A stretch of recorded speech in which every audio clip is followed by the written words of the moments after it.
Olá, pessoal, boa tarde, sejam bem-vindos. Eu sou a Cassandra, vamos monitorar aqui com vocês hoje o nosso curso sobre Enamed. Eu vou pedir para deixar os áudios mutados por enquanto, obrigada, só para não vazar aqui para a gente.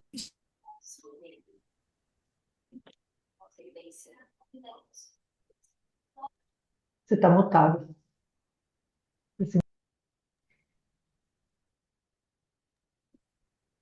Pronto, pessoal, deixa eu só pedir para vocês deixarem os áudios mutados. Obrigada, professora.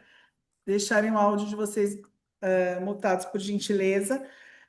A gente vai passar dois vídeos muito rapidinho para dar tempo do pessoal entrar. Esse curso vai ficar gravado, mas por 7 dias, tá, pessoal? Depois expira, não tem como recuperar. E o material que for fornecido, a gente vai colocar na plataforma e vai explicar para vocês, tá?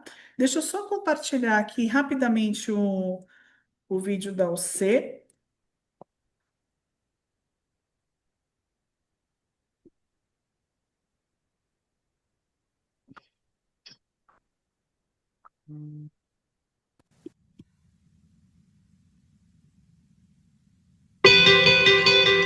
Você sabia que tudo que uma instituição de ensino superior precisa, a Universidade Corporativa Semesp tem? Lançada em 2014, a Universidade Corporativa Semesp é pioneira na capacitação, formação e qualificação dos profissionais de instituições de ensino superior. Nosso objetivo é oferecer conhecimentos, técnicas e valores fundamentais para o sucesso do ensino superior no Brasil. Por isso, já formamos mais de 10 mil profissionais em todo o país. Nosso calendário de cursos e programas é permanente e regular, e nossas formações são elaboradas para atender às necessidades de todos os públicos e departamentos de uma instituição de ensino superior. De mantenedores a docentes, na área jurídica e inteligência de mercado, a Universidade Corporativa Semesp tem. E tem mais. Cursos presenciais, semipresenciais, online e in company. Do começo da pandemia para cá, lançamos novos materiais e ofertamos cerca de 200 cursos. Tudo para oferecer aos profissionais do setor as ferramentas necessárias para enfrentar esse enorme desafio. Não importa o tamanho da dificuldade, nós estamos focados em oferecer a solução Semesp aqui.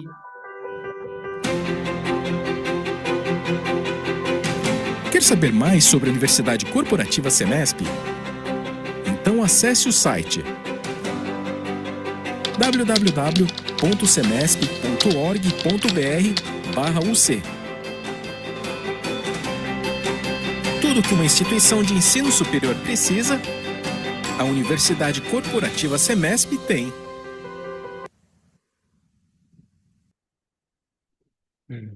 Pessoal, vou parar de compartilhar aqui, só vou passar mais um vídeo, que é do nosso. A gente passou a ter apoiador, né? Desde o ano passado a gente tem o apoio da POC. Eu vou passar um vídeo, prometo que é bem curtinho, e a gente já passa aqui para o Nicolini, tá? Só um momentinho.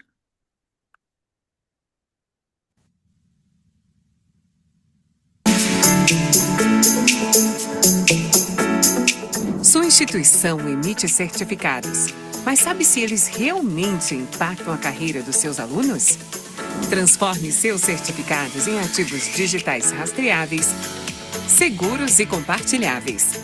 Crie trilhas de aprendizagem com microcertificações que mostram a progressão real dos seus alunos. Com a POC, sua instituição mede o impacto real de cada curso no mercado de trabalho. Fortaleça sua marca com cada badge compartilhada. Seus alunos se transformam em sua vitrine. Acompanhe em tempo real o desempenho das suas credenciais e amplifique seu alcance. E com tecnologia blockchain, suas certificações ganham validade global, autenticidade e segurança. POC. Muito mais que credenciais digitais. Bom, pessoal, feito todo o meu merchan. Então, só para reforçar, daqui a pouquinho eu passo a palavra para o professor Márcio dar boas-vindas para vocês. Então, esse curso vai ser gravado, tá? A gente tem uma programação grande aqui até às 17 horas. Vou reproduzir aqui de novo no chat. O curso vai ser gravado, a gente libera por 7 dias. O que for disponibilizado pelos professores e autorizado, a gente encaminha para vocês, tá bom? Passar a palavra para o Márcio. O Márcio está ouvindo a gente para dar um oizinho. Deixa eu ver se o Márcio está aqui. Boa tarde, pessoal. Boa tarde. Quero dar as boas-vindas a todos os participantes. É um prazer estarmos recebendo vocês. Esse é o nosso terceiro curso agora em fevereiro. Abrimos a Universidade Corporativa com um curso sobre as perspectivas de regulação e de legislação, que esse ano, para variar, são bastante, né? Ontem tivemos um curso sobre Propag também, com muitos mantenedores, né, que é uma nova política pública que traz um monte de oportunidades para as instituições de ensino na área de ensino profissional e tecnológico, né? E hoje é um prazer a gente estar aqui discutindo esse tema relevante, né? Eu participei agora há pouco da reunião de diretoria do SEMESP e foi um dos temas da pauta, é um tema que está mobilizando toda a sociedade e para nós é um prazer estar aqui com tanta gente importante, né? E eu queria agradecer muito primeiro ao Nicolini, que está mais uma vez com a gente aí, grande parceiro nosso, aí que trabalha com os cursos de ENAD, né, com a gente. Logo, logo nós vamos estar discutindo a questão das licenciaturas, que logo vai sair também o ENAD das licenciaturas e vai ser outra confusão, né? E queria agradecer muito os nossos palestrantes, né, e que vêm aqui compartilhar a sua experiência bem-sucedida. A Universidade Corporativa existe para compartilhar boas práticas e fica aqui o nosso convite para vocês e para outros que Valeu, tenham irmão. Obrigado pelo almoço, pela companhia. Coisas interessantes aqui para compartilhar com a turma. Estão sempre com... Márcio, desculpa, está mutado, Márcio, desculpa, eu mutei sem querer, me perdoe. Muito obrigado para a professora Andréia e a professora Elda, que vão estar trazendo as suas experiências aqui. Bom curso para vocês, aproveitem e a gente fica à disposição aqui. O que vocês tiverem de demanda e coisas que vocês acham que a gente pode estar compartilhando, trazendo pessoas para trazer boas práticas, nós estamos à disposição. Bom curso a todos e vou deixar o Nicolini e as professoras com vocês, que elas têm coisas mais interessantes para falar para vocês. Um abraço a todos. Obrigada, Márcio. Nicolini, é com você. Ou seja, agora é o momento que eu tenho que achar novamente onde se coloca Aquele, a apresentação, aquele né? momento que a gente não acha a apresentação, não acha o compartilhar, Não, mas vai dar apresentação eu tudo já certo. achei. Eu estou tentando achar o aplicativo, que é diferente. Gente, é impressionante, né? Todo mundo aqui é professor, todo mundo passa por isso. No teste funciona. Vai abrir, não funciona. É impressionante. Eu preciso fazer uma estatística disso. Agora consegui. Vamos lá, então vou colocar aqui. Me digam na hora que estiver pronto, para vocês verem. Tá vindo. Veio, deu certo. Ei. Boa aula, Nicolini. Então tá legal. Vamos lá. Todo mundo já conhece essa apresentação básica minha. Eu ando pelo país inteiro, muitas instituições. Hoje já são 85 e hoje eu transmito para vocês de Paracatu, Minas Gerais, onde eu começo um grupo que tem 6 faculdades de medicina. É incrível que, no final das contas, um administrador termine virando consultor de faculdade de medicina, né? Entre outras coisas sobre aprendizagem e avaliação. Tem continuado um esforço brutal no sentido de tentar mostrar ao país, pela grande mídia, por livros, por artigos científicos, o que significa essa política pública de avaliação do ensino superior e como a gente pode trabalhar também com as políticas públicas de formação no ensino superior, as diretrizes curriculares nacionais. Eu sou aquele cara que só tem 2 temas e só sabe falar deles todos, e ultimamente tem feito um trabalho muito grande de tentar difundir informação. Então, para quem tiver curiosidade, no site tem todas as oficinas que eu ofereço, tem todos os artigos científicos, todos os artigos foram publicados na mídia e principalmente os comentários que eu faço a partir dessas andanças e principalmente no LinkedIn, que aí tem um código para vocês, se vocês tiverem interesse em se conectar no LinkedIn, e eu convido vocês para se conectarem lá, porque 3 vezes por semana, pelo menos, eu vou pegando o que está na ordem do dia e vou transformando em comentários. Eu quero entender precisamente o que cada um tá enfrentando como dificuldade, mas principalmente, até pelo meu mestrado em administração pública, eu gosto de discutir as políticas públicas. Então, política pública, avaliação, aprendizagem, currículo são sempre temas muito caros para mim e eu procuro trabalhar como uma espécie de bússola no LinkedIn sobre o ensino superior. Bem, feito isso, agora deixa eu tentar passar a tela, passei.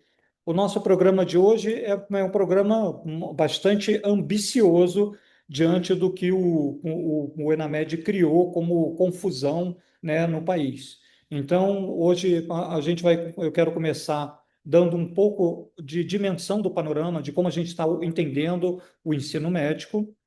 Depois que eu fizer esse breve panorama dos dados, aí eu vou estar passando a palavra para o Jorge Luiz Valiati e Andréia Moreno, que são da Unifipa, ou do Centro Universitário Paraibino, em Catandúvida, que vão falar para a gente como eles conseguiram 5 no interior do país, como eles estrearam no 5, né? O que nós podemos aprender, o que eles fizeram lá, além do que a gente já faz. E nesse segundo relato de experiência, a Elda Staffuza, deve ser assim que se pronuncia, que é coordenadora do curso de medicina no Einstein, vai nos contar o que eles fazem para com que os alunos tenham uma boa experiência de formação. E nós também estamos curiosíssimos para entender isso, porque no último ENAD, o curso da Einstein também foi muito bem. E, finalmente, eu queria dividir com vocês o que eu tenho trabalhado como metodologia, ou seja, diante de todas essas mudanças, o que eu acho que a gente tem que ter na ordem do dia quando a gente for se preparar para o ENAD 2026. Bem, a primeira coisa que eu queria discutir era o impacto social. A gente está vendo aqui os resultados do Enamed estão na mídia e já pela 4ª semana consecutiva. Então, rádio, jornal, televisão foram alguns dos meios para qual só eu dei entrevista. Mas a cobertura continua seguindo. Eu achei que fosse durar, como todos os ENADs, eu achei que fosse durar 2 dias ou, no máximo, 5 dias, se desse muita discussão. Não, nós estamos na 4ª semana consecutiva. As pessoas continuam e parece que um debate vai emendando no outro, e quando a gente começa a perceber, a discussão transbordou para fora dos muros da universidade. Esses dias eu estava em Araras, interior de São Paulo, e fui cortar o cabelo. E quando eu falei o que eu fazia, que era professor universitário, a primeira coisa que o barbeiro me perguntou foi: Você viu o resultado da faculdade de medicina aqui em Araras? Tantas propagandas para tirar um. Então, o que aconteceu é que o 1 e o 2 chegou à porta de quem nunca sequer sonhou com isso. E eu queria mostrar para vocês por que isso aconteceu. No segmento de todo o debate, o Conselho Profissional de Medicina, CFM, ele acolheu a prova do Enamed. Desde o início do ano passado, quando começou a história do Enamed e que tinha a história já do Profimed em andamento, eu tinha falado desde sempre que não fazia sentido ter 2 provas. É claro, nós não temos que entender a lógica de cada um. O INEP faz uma prova para medir a qualidade da formação. Mas o conselho profissional tem todo o direito e prerrogativa legal de fazer uma prova para verificar quem pode exercer. Então, são provas que elas são concorrentes em termos de conteúdo e até de forma, mas os objetivos são diferentes.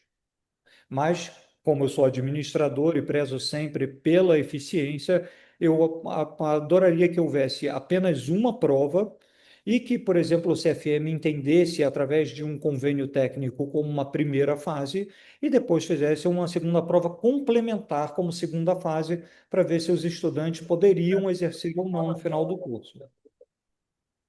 É interessante também a gente entender que o debate não está esvaziando o Profimed, muito pelo contrário. A proposta do Profimed a ser realizada pelo CME foi amplificada, ela foi até reposicionada mesmo, ou seja, no sentido de se distinguir da prova do ENAMED, o que não impediu, é claro, o conselho de fazer algumas lives e vir a público dizer que eles estudam uma forma do estudante de medicina que não tenha sido declarado proficiente na prova do INEP ser impedido de exercer a profissão.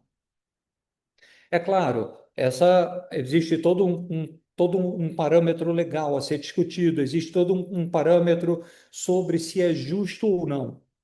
Mas o que é indiscutível é que o ENAMED mostrou uma face do ensino de medicina que alguns poucos de nós entendíamos que era uma face que existia e que pegou todo mundo em cheio. Então, por exemplo, aqui nós estamos vendo a categoria das instituições de ensino superior que ofereceram curso de medicina. As privadas com fins lucrativos, sem fins lucrativos.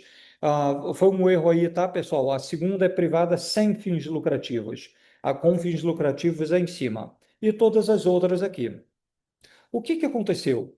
Nós percebemos que entre as que tiveram a maior percentual de não proficientes, aqui também, infelizmente, ficou errado, o maior percentual de não proficientes ficou com as privadas com fins lucrativos. E, na sequência, aqui nós estamos falando das municipais e especiais, que tiveram mais, porém, elas têm um número muito reduzido de estudantes, por exemplo, perto das privadas com fins lucrativos. Consequentemente, nós percebemos que quem se saiu melhor, como usualmente foram as públicas, tanto as estaduais como as federais, elas tiveram um número de não proficientes muito pequeno. As comunitárias e confessionais também sempre se saem bem, logo na seguida das públicas, e depois o restante das universidades. A surpresa mesmo ficou por conta das municipais, que são instituições, são autarquias, via de regra, que cobram mensalidades, mas que conseguiram ter um desempenho ainda pior do que no último ENAD de 2023. Então, eu sei que tem gente das públicas municipais aqui, né, nessa live, e eu estou me oferecendo para ajudar a Associação das Públicas Municipais a tentar achar caminhos para reverter essa situação. Agora, se a gente for medir o custo, eu fiz essa tabela na realidade para medir o custo, a gente pensaria assim, considerando que o valor médio da mensalidade é de R$ 10.500 num curso de 6 anos, esse é o ticket médio que eu apurei segundo algumas consultorias. Considerando que o CFM fala em impedir o exercício profissional dos médicos não proficientes, então tem todo um valor que pode ter sido desperdiçado. Por quê? Pelas famílias de médicos que foram recém-formados e não são proficientes, ou seja, eles se formaram, a família investiu e agora pode ser que o dinheiro tenha sido jogado no lixo se ele não conseguir passar. Se a gente lembrar que boa parte dos advogados nunca consegue passar no exame da OAB. E se isso efetivamente acontecesse, o desperdício de dinheiro no Brasil por conta só dessa história teria sido de 9 bilhões 280 milhões e 170 mil reais. O que eu estou querendo dizer? Eu estou querendo dizer que o custo da ineficiência no Brasil é tão alto, tão alto, tão alto, e que nós não podemos mais fazer parte dessa. O Brasil já é ineficiente em todos os setores, praticamente, exceto na cobrança de impostos, que, inclusive, a gente recebe missões internacionais para entender como nós fazemos.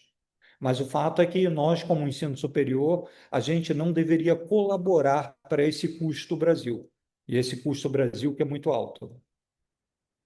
Então, já que nós entendemos essa parte, né, para fazer diferente, a gente tem que começar a entender o modelo, né? E Por quê? A gente entende, primeiro, que, pela primeira vez, como está sendo dito, nota no ENAD vai impossibilitar a oferta. Desde o ENAD de 2024 já tinha esse termo, padrão mínimo de desempenho. Quando saiu o edital, todo mundo que me viu em lives, me viu em congressos, me viu em reuniões falando, me ouviu falar a mesma coisa. Esse termo não apareceu em 2024 à toa. O INEP vai construir um arcabouço jurídico. E isso vai virar depois regulação, pois foi precisamente o que aconteceu. O padrão mínimo de desempenho é o que hoje a gente tem chamado de nota de corte.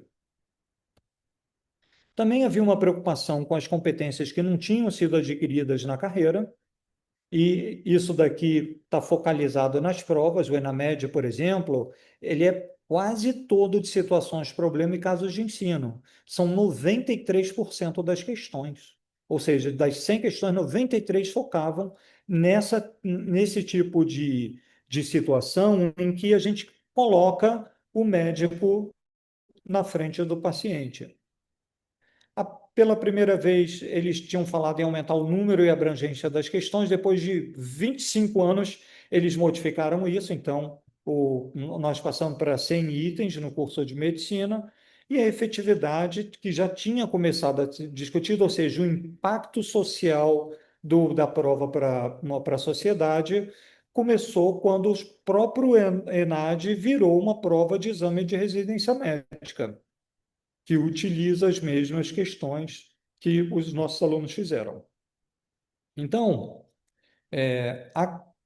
certamente haverá quem discorde de mim, mas o fato é que a equipe que está à frente do INEP é, de longe, a melhor equipe dos últimos 20 anos. E eles não são só bons tecnicamente, mas eles andam rápido, ainda que possam acontecer acidentes percurso como aconteceu. Olhem para esse estudo daqui. Esse estudo é de 2023. E o que esse estudo já trazia? Nota de corte. Foi a mesma coisa que eu falei em 20, preparando para fazer uma mudança no processo. Então, tudo estava claro.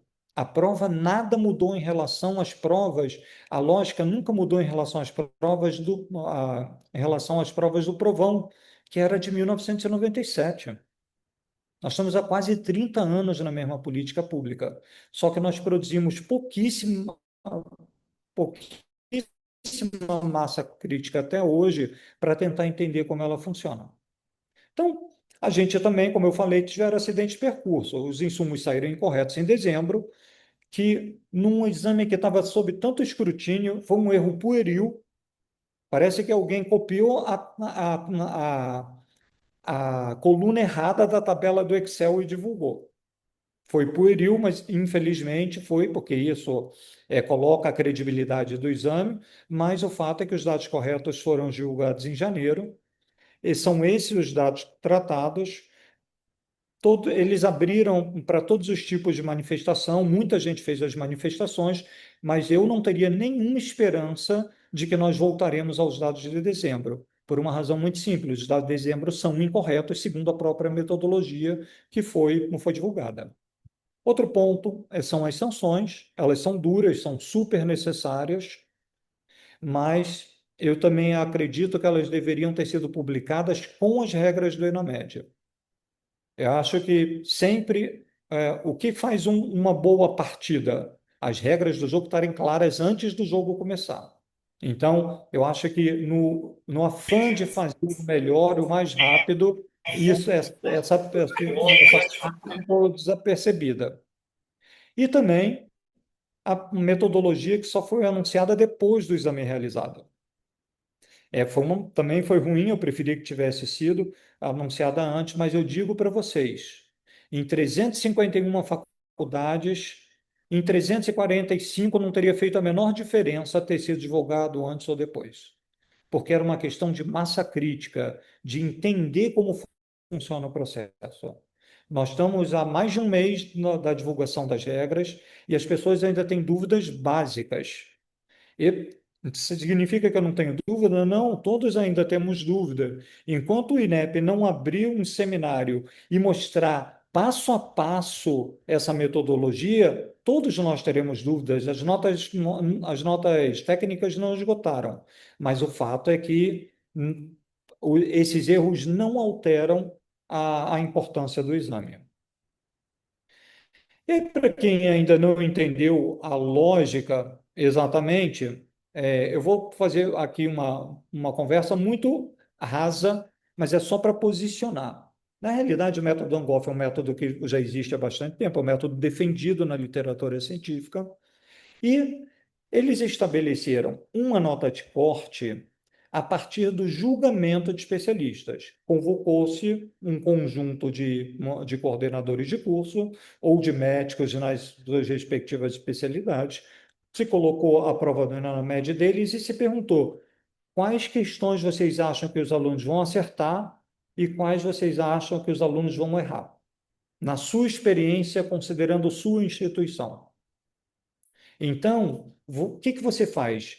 Você, na realidade, você tenta fazer uma predição da dificuldade. Porque se tiverem 50 médicos, alguns vão dizer que vão acertar, outros vão dizer que vão errar, e você calcula uma espécie de probabilidade de acerto em cada questão. A partir dessa probabilidade de acerto, você estabelece qual seria o desempenho mínimo para que um médico fosse considerado competente. A nota de corte de 60 pontos chegou exatamente dessa forma. Pelo método Angoff, se estimou que haveria um índice de acerto da prova como um todo em torno, se eu não me engano, de 57,4, alguma coisa assim. Depois houve uma correção pela TRI e aí os 60 pontos foram arbitrados, porque era a dezena que estava mais perto do índice de acerto. Ok? Então, esses 60 pontos foram arbitrados, e esses 60 pontos, é importante que eles tenham sido arbitrados, por quê? Porque as próximas edições vão ser calibradas para a nota de corte ficar em 60 pontos da mesma forma. É isso que vai permitir, nas edições futuras, a comparabilidade das várias edições e a gente ter a noção se o ensino de medicina está melhorando ou piorando. Lembre-se que em 2013, a média de acerto dos estudantes de medicina era 51, 52%. Em 2023, já era 60 e poucos por cento. A gente poderia, de forma ingênua, dizer: o ensino de medicina então melhorou? Não, não melhorou. Na realidade, ele vem sendo denunciado frequentemente ao longo de todos esses anos, principalmente depois que muita gente teve a autorização da faculdade aceita, não pelo INEP, mas pelo juiz de plantão. Então, efetivamente, eu não acredito que o ensino de medicina tenha melhorado, eu acredito que ele tenha piorado e tenha piorado na última década e meia, mas a gente não tinha instrumentos de verificação, uma vez que cada prova era feita por uma comissão com uma média de acertos diferente da outra. Ou seja, o padrão mínimo de desempenho precisa utilizar a TRI para a gente tentar esgotar as possibilidades de acerto ao acaso dos estudantes, que é um ponto bastante importante. Por isso que nós tivemos a diferença de nota entre dezembro, antes da aplicação da TRI, e janeiro. O que houve na realidade, por que foi reduzido para todo mundo? Essencialmente porque se reduziu estatisticamente e de forma que podia ser provada a nota em função da quantidade de chutes que o INEP estimou que cada instituição tivesse. Por isso que umas perderam 1, 2%, principalmente as que tinham notas melhores, ou seja, que fizeram mais proficientes, e quanto menos proficientes, usualmente essa diminuição foi crescendo. Bem, outro ponto que eu queria abordar aqui, que é muito importante para esse ano, antes de passar a palavra para os nossos convidados, é que a lógica do ENAD nunca mudou, sempre foi muito parecida. O que você trabalha é uma matriz de referência como essa, e que até o ENAD sempre perguntou ao estudante no comando se ele detinha o saber procedimental, se ele pensava como um médico e se ele tinha um embasamento. Vou falar de outra forma. Tenta imaginar aqui que nessa questão, nesse quadrante daqui, eu queria saber se o meu estudante formando conseguia montar um raciocínio clínico, utilizando essa característica do perfil que era pensar sistemicamente e utilizando como saber conceitual a pediatria. Então, toda a questão do ENAD sempre foi feita dessa forma, ok. Eu quero saber se ele monta um raciocínio clínico pensando sistemicamente na pediatria. Essa é uma coisa que eu estou há anos tentando explicar para as pessoas, que uma boa prova tem que ser feita de forma tridimensional, mesmo durante a graduação. Mas o que eu estou querendo dizer a mais com isso? O que eu estou querendo dizer é que, no final das contas, a prova do ENAMED não só está usando essa lógica, como ela complexificou a lógica.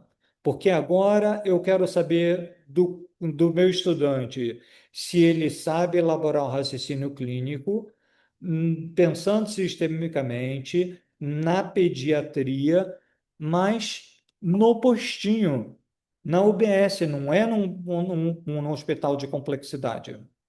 E as perguntas estão sendo feitas esse ano, porque o pessoal que está elaborando as questões, eu já conversei com eles, as perguntas desse ano, o comando ainda vai ser regulado pelo domínio cognitivo da taxonomia de Bloom que eles escolherem.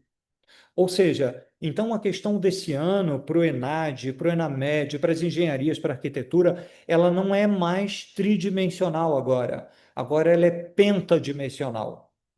E sendo pentadimensional, a gente tem que preparar os professores e coordenadores e estudantes para essa nova lógica. Para isso, a gente vai ter que aprender a ler, por exemplo, gráfico de acerto de estudantes dentro de uma determinada curva, e uma determinada questão, que são gráficos muito simples. Como vocês podem ver aqui, nós temos o zero, que é o centro da escala, ou seja, a média dos estudantes que fizeram essa prova, e nós temos desvios padrões negativos na esquerda e desvios padrões positivos na direita. Ora, uma questão como essa daqui é uma questão que, por exemplo, ninguém acertou e ela só começou a ser acertada por estudantes que estavam acima, um desvio padrão acima da média. Ou seja, se meu curso está tirando 2, a chance de eu conseguir acertar essa questão é praticamente nula. Diferente, por exemplo, dessa questão ao contrário, em que antes de chegar à média de estudantes, quase todos os estudantes já acertaram. Então, essa vai ser uma questão que vai ser acertada tanto pelo estudante na faculdade 5 como no estudante na faculdade 1. E aí você, numa faculdade 1, pensa assim, mas os estudantes acertaram 80% essa questão. Sim, mas se ela tem esse gráfico, isso não quer dizer absolutamente nada. Na realidade, a única coisa que esse gráfico quer dizer, no final das contas, é que essa questão pode provavelmente ser anulada pelo ponto bisserial. Em suma, a gente precisa, o que eu estou defendendo é que a gente precisa ter agora um preparo muito maior, muito mais massa crítica para analisar os dados. Para quem, por exemplo, está tirando nota 4 e nota 5, certamente é uma situação mais confortável, porque você não vai cair a 2 de uma edição para outra. Mas para quem está tirando nota 2 e nota 1, e quem está tirando nota 3, entender esse ponto é absolutamente fundamental para você conseguir um bom desempenho. E aí, para isso, a gente também tem que entender que mudou a lógica, né?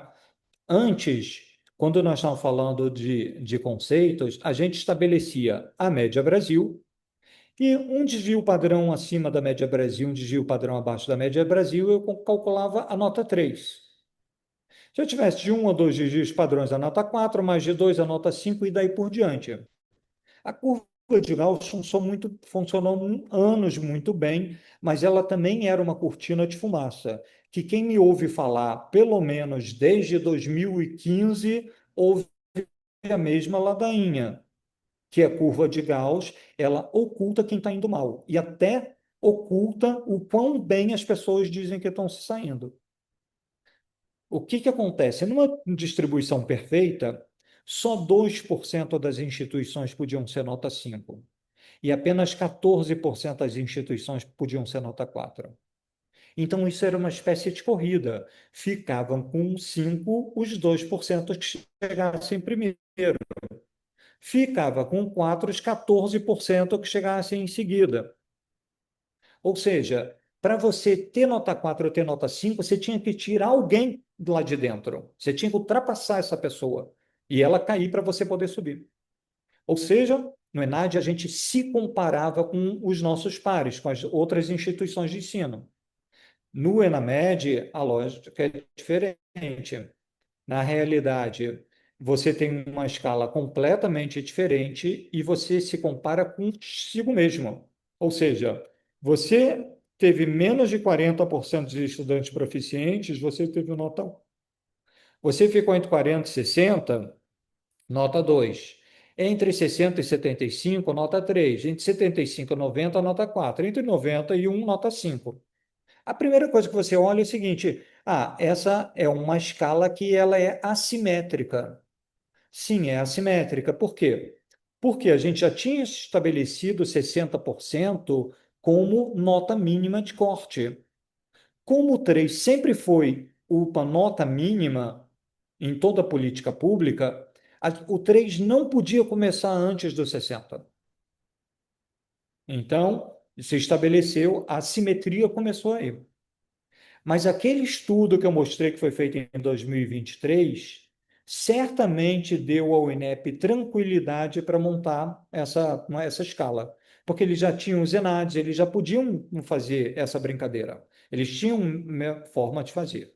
Essa escala está super em debate. Por quê? Principalmente as associações têm debatido porque isso atingiu diretamente os associados dela. Então, a gente tem efetivamente que discutir a escala, mas a gente tem que considerar principalmente todas as razões do INEP para ter chegado nela. Porque na cabeça de cada novo consultor que surgiu no LinkedIn depois do resultado dos ENAMEDs, e foi uma profusão de novos consultores que apareceram, cada um defende uma escala diferente. Mas nesse momento, essa é a escala que vai ser usada. E se vocês me permitirem consultar minha bola de cristal, que anda mega afiada nos últimos 5 anos, eu acho que o INEP não vai mexer nela. Na realidade, o que aconteceu é que toda mudança é que o conceito 3 foi esvaziado. O conceito 3 representava 68% das notas. Hoje ele representa muito menos. Olha no ENAMED, o conceito 3 passou de 68% de representação para 22%. Em compensação, o conceito 4 saiu de 14% de representação para 32%. Então, muita gente que por anos teve um 3 alto, provavelmente hoje tem um 4. E a nota 5, que só ficavam 2% nela, hoje são 13%. Então, vamos entender que a mudança foi benéfica para muitos dos associados e das instituições não associadas no país inteiro. Agora, também aconteceu que a nota 2 ela cresceu e a nota 1 ela triplicou de tamanho. Ou seja, o que nós estamos vendo é que o ENAMED, se você olhar essa distribuição, esqueça na porcentagem, mas agora olhe para essa distribuição aqui, se vocês repararem, ela está razoavelmente bem frequentada. Ou seja, nós temos índices semelhantes entre todos os níveis. Olha em relação ao ENAD.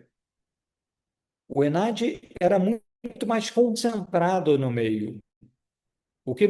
Então, aquela barriga da curva de Gauss, ela foi esvaziada. Quem tinha um 3 mais alto subiu para o 4, quem tinha um 3 mais baixo desceu para o 2. E quem tinha o 2, certamente caiu para o 1. Então, o que nós vemos com clareza é que muitos subiram, muita gente merecedora por anos de ter o 5 não conseguiu ultrapassar as federais e as públicas, que sempre pontuaram e fizeram mais proficientes. Então, justamente hoje eles têm o 5 e também muitos desceram. Quem achava que o 3 era, ok, eu vou de estou salvo em estou salvo a cada 3, hoje está certamente amargando um 2. E o que a gente precisa hoje é entender que mudou também a lógica, a gente precisa individualizar os dados. Um colega meu fez esse gráfico daqui, que foi super interessante, e ele mostra que mesmo em cursos que tiraram 1, eu tenho estudantes de nota 5, eu tenho estudantes em nota 4. E até em cursos que tiraram 5, eu tenho estudantes com nota 1 e com nota 2. Ou seja, nós temos que agora, daqui por diante, pensarmos que cada estudante de medicina nosso tem que ter uma espécie de prontuário em que nós estamos acompanhando a formação dele. Só quando a gente tiver um acompanhamento individualizado, a gente vai poder entender se ele vai ser proficiente ou não. Sem acompanhamento individualizado, nós não temos essa possibilidade. E uma das coisas que eu já defendi junto ao INEP é que o INEP nos dê o desempenho estudante por estudante e de forma não nominal. Eu não quero saber quem é o estudante, eu não quero saber qual é o CPF do estudante. O que eu quero saber é quem acertou o quê, para eu conseguir fazer análise de dados. E antes que eu me estenda muito mais, para fechar aqui, eu acho que a gente tem que falar, então, que as notas refletem mais a excelência de várias instituições de ensino, que foram ao 5 pela primeira vez, várias instituições que sempre estiveram na fronteira do 4, embora no 3, se alçaram voo e conseguiram ultrapassar. Uma boa parte das instituições que tinham conceito 3 estavam muito distantes da média Brasil e caíram para o 2. E, finalmente, o conceito 1, que era artificialmente esvaziado, difícil de ser conferido, passou a ser diferente com a normalização. Então, muitas instituições que por anos foram 2 e se salvavam no CPC pelo 3, agora vão ter que cair em supervisão mesmo e defender. E aí, a minha preocupação como gestor é as séries. Por quê? Porque quem vai fazer essa vistoria é a SERES. O INEP tem que fazer um bom instrumento de vistoria. E a SERES tem que se preocupar em ser bastante justa no processo. Porque tem instituições que eu já visitei que tem 2, que não tem um mínimo de infraestrutura. E eu já visitei recentemente instituições que têm 2, que têm uma policlínica novinha, que tem processos bem estruturados e estão só tentando achar o caminho do 3. Então, dito isso, eu queria agora que nossos convidados nos contassem a experiência, né? Então, eu queria que o professor Valiati e a professora Andréia nos contassem um pouco do que eles estão fazendo lá em Catanduva para que eles tivessem sido tão bem-sucedidos. Então, passo a palavra para eles. Pauline, você quer que eu descompartilhe aqui a sua apresentação? Nicoline, está me ouvindo? Tem que perguntar para a professora. Ela tem uma apresentação. Isso, Pode Pronto, parar a minha, por favor. descompartilhei. Já deixa eu descompartilhei. colocar aqui, só um Tá bom, minutinho. professora. Você só vai dar tudo certo. Ok. Com emoção.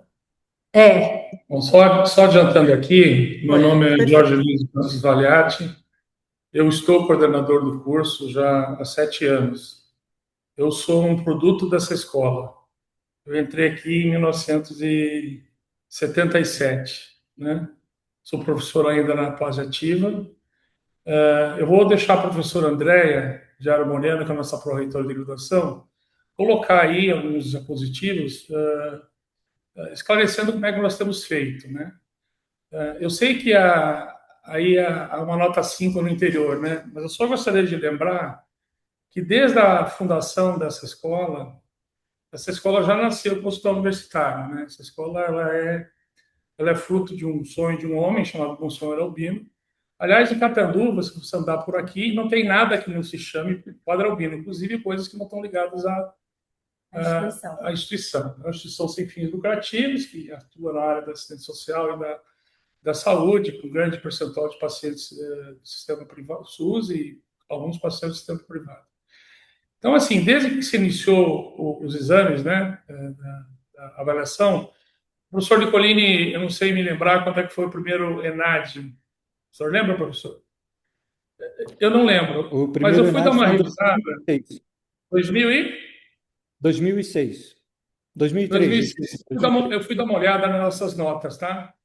Fui dar uma olhada nas nossas notas. E as nossas notas sempre foram notas que tornavam em torno de 4. Nós tivemos lá no comecinho um CPC 3, mas sempre foi 4. Então, assim, é surpresa 5, é óbvio que é uma surpresa agradável. O 4 seria uma boa nota, com certeza, né? Então, é uma coisa que vem sendo construída há muito tempo. Eu só gostaria de fazer contextualizar um negócio aqui, porque a professora André vai apresentar a instituição, é que nós saímos de 64 vagas para 100 vagas.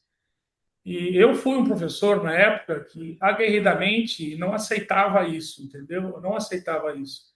Apesar que nós já tínhamos o primeiro hospital-escola e já tínhamos o segundo hospital-escola, que é um hospital maravilhoso, que hoje é propriedade da fundação. Eu achava que esse pulo de 64, eu sou fruto de 64, né? A gente conhecia todo mundo aqui, todo mundo se conhecia na faculdade de medicina. Então você dava as aulas para 64 alunos. Legal, 64 você tinha contato com todo mundo. Quando foi feito o projeto pedagógico, que mudou para 100 vagas, a gente pensou muito como fazer isso. Eu acho que uma das coisas que a gente acertou, que nós teríamos que reduzir o número de alunos por grupos. Nós dividimos, então, o curso em grupos, né? Nós criamos 5 grupos dentro de cada ano. Então, só para dar uma lembrada assim, depois o professor vai colocar, meu curso de medicina intensiva, por exemplo, que já está na grade há 40 anos, eu dou as mesmas aulas para alunos, 22 alunos. Então, um curso de 100 alunos, as nossas aulas são aulas para 20 alunos, né? Por quê? A gente achava, eu acho que a gente acertou, né, professor, que, na verdade, nós acertamos porque era a única maneira que eu acho que a gente conseguia atingir aquele olhar direto do aluno, né? Bom, enfim, depois nós fomos procurar metodologias ativas, a gente respeita aqui o professor, mas a tendência é trabalhar com casos clínicos. Então foi isso, a nota que já vinha, né, a instituição. Eu acho que uma palavra do professor Nicolini, ele é muito importante, né? Eu me lembro quando eu assumi o curso aqui, bem rapidamente, eu era o coordenador do curso nos 50 anos da faculdade, né? Porque eles queriam um ex-aluno aí como coordenador. E eu passei por um processo de recertificação do curso, né? De revalidação. E eu fiquei super entristecido na época, porque a minha nota foi 4. A minha nota não foi 5, porque o meu biotério, que estava em reforma, recebeu lá uma nota que me permitia ficar com 4,23 e eu não fui para 5. Bacana. Então fizemos os 50 anos comemorando o nosso 4. Então não é de agora que isso funciona. Então a gente já vem. Catanduva, por ser uma cidade de 120 mil habitantes, 130 mil habitantes, a maioria dos professores nossos da parte clínica do curso são professores que atuam nos hospitais, tanto nos hospitais escola, né? Os 2 hospitais de escola atendem a maioria de pacientes do sistema único de saúde, mais de 70%. Há, obviamente, a questão do plano, né? Mas esses professores, eles estão muito ali em contato com os alunos, pelo tamanho da cidade. E lá na área básica, nós fomos buscar, né, gente que, na verdade, é difícil, né? Uma cidade de 120 mil habitantes, você ter professores especialistas nessa área básica. Então, foi isso, né? Então, a professora vai mostrar aí para vocês o que a gente tem feito, né? E só para lembrar, para mim não esquecer, eu passo para a professora, é que nós, desde o começo, quando a primeira turma foi formada aqui, exatamente no ano de... Foi 70, a primeira turma em 76, já imediatamente começou um programa tipo residência médica. Então, Posteriormente, nós tínhamos programas de treinamento, que a gente já sabia, as pessoas da época já sabiam que 6 anos não é um ano suficiente, talvez, para dar tudo, então começou-se a discutir aí estágios, depois nós fomos para o MEC. E o que tem de característica hoje? Que a instituição tem um grande programa de residência médica, onde todo esse programa, as nossas vagas estão disponibilizadas no SUS de São Paulo, e as vagas que não estão disponibilizadas no SUS de São Paulo, que são uma prova local, elas estão entregues também à instituição pública, né, que faz essa prova. Então, eu acho que uma coisa forte também aqui para falar é a presença do médico residente, né, ao lado do... A gente recebe residentes aí do país todo e a gente tem as várias especialidades básicas que a gente acha que é forte. É claro que nós temos as especialidades, então, mas o nosso aluno, quando ele quer voltar para cá, ele tem que disputar suas vagas lá frente a um exame de concurso público, vocês sabem, o órgão de concurso público do Estado de São Paulo, o exame do SUS. Né? Então, agora eu vou passar para a professora apresentar aí o nosso projeto, o nosso modelo, né? Nosso modelo. Ok. Obrigada, doutor Valiati. Na sequência, eu já devolvo a palavra a ele aqui para pontuar mais pontos interessantes referentes ao curso de medicina.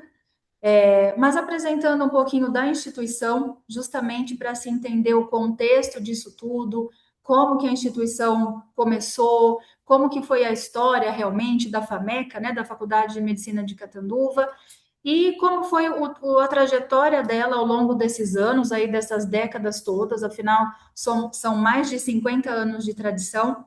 Então, como que nós fomos aí agraciados, né, com essa bela nota do ENAMED agora, e também do último ENAD, né, em que vou apresentar para vocês aqui também, em que tivemos mais uma grata notícia. Então, a Faculdade de Medicina, quem não conhece Catanduva, quem não conhece aqui no interior do estado de São Paulo, ela fica próxima a São José do Rio Preto, e a Faculdade de Medicina em si, assim como inúmeras outras conquistas aqui da cidade de Catanduva, fazem parte do legado do Monsenhor Albino, como o Dr. Valiati bem colocou. Ele foi o fundador do primeiro hospital da cidade, que deu origem ao Hospital Padre Albino, e justamente por isso ele viu a necessidade de se criar aqui um curso de medicina. Curso esse que foi fundado em 1969, como o Dr. Valiati comentou, a primeira turma iniciou em 1970, e a partir daí o curso se tornou conhecido nacionalmente como FAMECA, né, Faculdade de Medicina de Catanduva. Então, desde a sua criação, se priorizou um ensino de excelência, voltado sempre para as áreas de pesquisa e extensão, nos quais nós temos aqui um grande diferencial, um número imenso de projetos extensionistas, que inclusive colocam os alunos em pequenos grupos, como o Dr. Valiati disse, em contato direto com a comunidade e reforçando a questão da responsabilidade social e do compromisso social desde o primeiro ano do curso. E a Faculdade de Medicina, que nunca perdeu o nome de FAMECA, na verdade, ela passou a fazer parte, então, do Centro Universitário Padre Albino, Unifipa, e isso aconteceu no ano de 2017. Então, apesar de sermos Unifipa, curso de medicina Unifipa, ele ainda é conhecido nacionalmente como FAMECA. E a Unifipa, portanto, é mantida pela Fundação Padre Albino, que também é responsável pelos hospitais de ensino e por inúmeras outras prestações de serviços. Então, a Faculdade de Medicina, o que nós podemos ressaltar aqui como diferenciais ou como estratégias que nós utilizamos no sentido de priorizar esse ensino de qualidade e que acabou levando justamente a esse resultado positivo, esse resultado tão interessante que nós constatamos aí no último ENAD e também agora nesse primeiro ENAMED. Então, primeiramente, como eu comentei, o ensino da FAMECA é reconhecido no Brasil e no exterior. Nós temos inúmeros profissionais médicos com diplomas validados e atuantes no exterior. E, recentemente, temos também apostado em parcerias internacionais com Portugal e também já com outros países. Temos essas parcerias. Os nossos alunos participam de inúmeros processos de intercâmbio e processos de aprendizado no exterior. Então, tem sido também aí ações bastante privilegiadas aqui para os nossos alunos. E, claro, né, acho que o principal diferencial, principais diferenciais que nós temos é justamente a presença de não um, mas 2 hospitais de ensino que contemplam a Faculdade de Medicina. Então, nós temos o Hospital Emílio Carlos, que fica na mesma dependência aqui da instituição, do curso de Medicina. Até voltando aqui na imagem, essa é a imagem aérea aqui da Unifipa, e nós temos logo à frente aqui o Hospital Emílio Carlos e logo ao fundo aqui a Faculdade de Medicina. Então, o hospital fica totalmente agregado à estrutura da Faculdade de Medicina, e temos também o Hospital Padre Albino. Então, são 2 hospitais aqui no município de Catanduva, atendendo a população, portanto, de Catanduva e também dos municípios vizinhos. E a partir de 2019, nós também tivemos a inauguração do Hospital de Câncer de Catanduva, do Hospital de Câncer, ou HCC, que também veio como complementação a toda a assistência prestada aos pacientes na área de oncologia. Então, dentre os nossos diferenciais, os hospitais de ensino, com certeza, desempenham um papel diferenciado. Depois, o Dr. Valiati, inclusive, vai complementar essa questão. Também temos, a partir de 2019, e foi justamente o momento aí em que nós mudamos da nota 4 para 5, né? Nós tivemos o aumento de vagas, como o doutor disse, e isso repercutiu em trabalhar com os alunos em pequenos grupos, e também passamos a assinar convênios municipais para inserir os nossos alunos desde o primeiro ano, ou dos primeiros anos, na verdade. Atualmente, o nosso primeiro ano já participa de atividades na rede pública de saúde, mas esses convênios com Catanduva e municípios vizinhos também foi um grande diferencial para que o nosso aluno, desde o início, já se sinta comprometido e envolvido na profissão de médico, né? Então, nós temos já a participação desses alunos em disciplinas nas unidades básicas de saúde aqui de Catanduva e municípios vizinhos. Também devido a essa questão de se trabalhar com os grupos e de se pensar nas inovações tecnológicas que vieram ao longo aí desse período, principalmente pós 2017, 2018, com a fundação, com a criação da Unifipa, nós tivemos também um investimento em simulação realística. Embora a nossa instituição seja reconhecida como uma instituição tradicional, de se trabalhar realmente com peças, com laboratórios, de forma tradicional, nós vimos que não seria possível deixar de investir em tecnologia. Então, foi nesse momento também que a Unifipa, assim como a Fundação Padre Albino, investiu e acreditou na simulação realística. Então, hoje nós temos laboratórios de simulação, o Dr. Valiati vai complementar aqui na sequência, e também plataformas virtuais, onde o aluno, já no ciclo básico, primeiro e segundo anos, já tem acesso a casos clínicos, a como lidar com o paciente, como se comunicar, através de plataformas de simulação. Também as nossas práticas de ensino em saúde têm ganhado um grande crescimento, devido não somente à inserção desses alunos nas unidades básicas de saúde, mas também contemplando todo o número de laboratórios que nós temos aqui na instituição. Nosso laboratório de anatomia, inclusive, é referência para muitas faculdades de medicina da região e mesmo aqui do estado de São Paulo. Nós temos também um diferencial aqui, que é o nosso Museu de Embriologia, que também é um grande diferencial tanto para instituições nacionais quanto internacionais. Nós recebemos, no ano retrasado, uma visita de docentes e também do vice-reitor da Universidade de Aveiro, Portugal, em que eles estavam criando o curso de medicina lá naquele momento, e ele veio justamente nos visitar para conhecer a nossa infraestrutura, os nossos laboratórios, e eles ficaram encantados com todas essas peças que fazem parte aqui do nosso Museu de Embriologia. Então, toda essa preocupação com o ensino tradicional, com muitas atividades práticas de ensino com os alunos desde o início, isso com certeza colaborou e muito para aliar essas questões de tecnologia, de simulação realística, com essa questão mais moderna e mais tecnológica aí da nossa atualidade.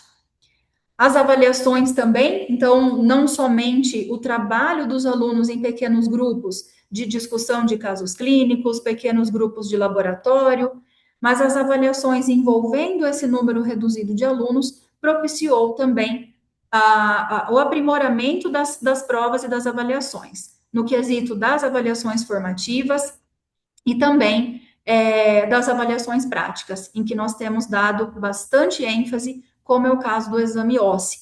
Então, os nossos alunos realizam esse exame ao final do quarto ano, como um exame pré-internato, e depois, durante o internato, o exame OSSE é realizado aí de forma mais intensiva com os nossos alunos. Algo Andréia, 5 minutos para vocês, tá?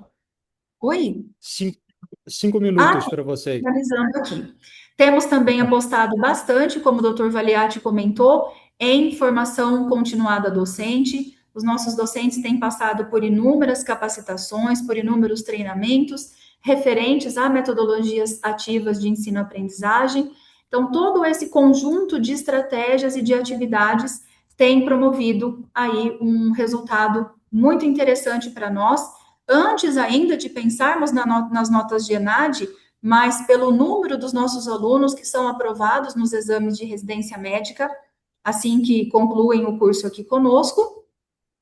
E recebemos a grata notícia da nota 5 no ENAD de 2023.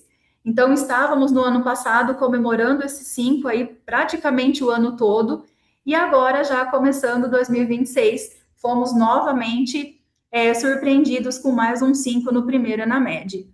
Então, embora isso nos tenha trazido muita alegria, né, muitas comemorações referentes a esse curso de tantos anos, de mais de 50 anos, trouxe também a preocupação e o compromisso em se dar prioridade à continuidade desse ensino que nós consideramos que inovador e que está dando certo realmente com as turmas. Então, apostar nesse momento nas boas práticas de ensino é justamente o que nós temos aqui em mente como prioridade já para o ano de 2026. Então, essa é a nossa experiência, passando aqui para vocês de uma forma bastante rápida. Devolvo a palavra aqui em poucos minutos para o Dr. Valiati e agradeço aqui a oportunidade de compartilhar com vocês. Então, professor, a primeira coisa, o professor Nicolini colocou aí, né, que dificilmente alguém com 5 possa cair para 3. Eu tenho que imaginar que a régua minha já passou, tá, professor? A minha régua está passada. Nós começamos agora o começo do ano, a gente está, a partir do momento que os dados foram disponibilizados, né, nas plataformas todas aí, o senhor colocou aí, né, tem uma coisa muito interessante que acaba acontecendo, um monte de... Eu postei lá, né, claro, muito feliz com a minha nota, e alguém me questionou onde que está a FAMECA aqui. A FAMECA não está, está o curso de medicina. Exato. Eu falei, por favor, vão nas plataformas do Ministério da Educação. Então, enfim, eu estou bem no chão, né, até porque eu tenho 40... O único lugar que eu trabalhei na minha vida foi aqui eu fiz a minha carreira profissional. Enfim, eu não estou feliz, eu acho que a gente tem que mudar muita coisa aqui. Nós temos que talvez ter a reforma curricular, ter tudo isso, mas uma coisa eu sei, né? Enquanto diretor eu for, né? Obviamente que isso é um cargo de confiança, eu não vejo outra maneira de você trabalhar em grupos de pequenos alunos. E lembrando a questão aí da formação também da residência médica, que sempre se discutiu, né? Eu acho que hospitais onde você tem a possibilidade do aluno conviver com a residência médica, isso é muito importante, né? Então era isso, mas eu acho que ninguém que tirou nota 5 consegue ficar em berço esplêndido, até porque essa espada de italiano todos os anos acima da cabeça, o senhor bem comentou que talvez tenha que se fazer de alguma outra maneira, né? Mas, enfim, a gente tem que... Passei uma régua agora, professor. Estou me reunindo agora com o grupo de estudantes na próxima semana. Eu já tenho um corte lá que eu recebi aí de um determinado que eu não conheço, na verdade. Saber que questões que nós erramos, quais foram os domínios.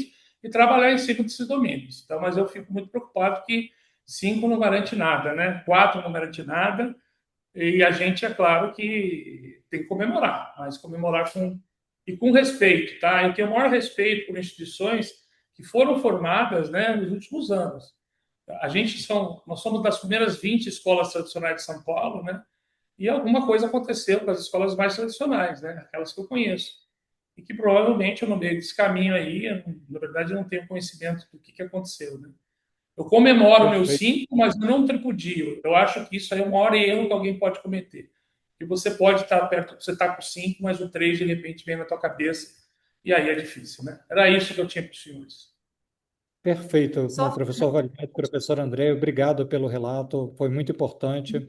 E eu estou feliz que, como o professor Valiati disse, não é de estar em berço esplêndido, né? Então, os próximos 2 anos eu vou passar lá no Unifipa para a gente conseguir tentar aprimorar ainda Com mais certeza, com professor. certeza, esse estamos sistema, ansiosos que aqui. vai ser muito divertido estar com vocês, certamente. Obrigado, pessoal. Sem Nós mais temos delongas, prazer. eu queria pedir para a Nicoline, professora. deixa eu. Oi, Nicoline, tem fale. uma. Não sei se a professora, até a professora a gente falou aqui no Eu chat, né? Tem queria uma fazer as pergunta. perguntas no final. Queria fazer as perguntas Ah, no no final, final? Ok, perfeito. tá bom? Pessoal, todo mundo, por favor, já vá enviando suas perguntas para o chat. Não espere o final, não, para não esquecer a pergunta, que eu quero dar um tempo para a gente responder a todas, tá bom? Ok. Professora Elda, queria lhe convidar a ribalta para apresentar agora a sua experiência. Bom, boa tarde a todos. Agradeço novamente o convite, Alexandre. Para a gente é um prazer sempre, né, falar da medicina. Eu vou me atentar à medicina Einstein, né? Vou me atentar aí aos 20 minutos. De formação, eu sou pediatra, sou educadora e a gente tem uma história um pouquinho diferente, porque a gente nasceu há 10 anos atrás com papel em branco. Então, a gente podia fazer o que a gente quisesse da forma que a gente quisesse, né? Então, a faculdade nasceu, as aulas em 2016, e a gente, na verdade, procurou vários exemplos fora, dentro do Brasil, e a gente construiu um currículo diferente, com a estrutura do currículo, metodologia é diferente, a gente inovou na seleção dos alunos e também no desenvolvimento de professores. E é isso que são os principais pilares aí que eu vou mostrar, compartilhar aqui com vocês. Queria só ter uma certeza que a tela tá mudando. Mudou? Sim? Mudou Não? sim, Sim? professor. Talvez. Mudou sim. Obrigada. A gente se baseou em evidências, né, de quais são as competências que os alunos de medicina devem ter. Então, o primeiro passo que a gente fez de inovação foi instituir um sistema de processo seletivo com 2 fases. Nossa primeira fase é feita pela VUNESP, com vestibular tradicional, e depois a gente convoca 600 candidatos dos 8.500 que a gente tem inscrito para fazer entrevista. E aí a entrevista é baseada no modelo do OSCE, né, de Objective Structure Clinical Examination. Então, são entrevistas curtas, tempo controladas e baseadas em avaliação de habilidades socioemocionais. Então, o que a gente avalia tem casos ali, né, de ética, de comunicação. A gente tem uma estação que é com ator, né, que o aluno faz a entrevista, ele faz a interação com o ator. A gente tem caso de empatia, de trabalho em equipe, resiliência, aprendizagem contínua. Então, o aluno passa por 8 estações diferentes. Então, em 1h10, ele passa pela avaliação de 8 avaliadores, né, diferentes. E aí, o que a gente tem? A gente escolheu ali os 600 candidatos melhor classificados da primeira fase. Então, vocês podem ver no primeiro gráfico que a nota deles está super junto, eles estão virtualmente empatados. E na hora que a gente avalia habilidades socioemocionais, que não guardam nenhuma relação com matemática ou português, a gente distribui essas notas. Então, a gente consegue selecionar e chamar para a matrícula os candidatos que são fortes em matemática e português, né? A gente pede todas as disciplinas, na verdade, no nosso vestibular, e a gente seleciona quem tem habilidades socioemocionais, as sementinhas ali, né? São jovens de 17, 19 anos, não vão ter a melhor comunicação do mundo, comunicação que às vezes a gente gostaria que os adultos aqui do nosso lado tivessem, né? Então, a gente encontra as sementinhas para a gente desenvolver ao longo do curso. A gente a gente tinha 120 vagas anuais, esse ano a gente aumentou para 156, então nós temos duas turmas semestrais, né? Duas turmas de 60 alunos, nesse resultado do Enamed foram com turmas de 60.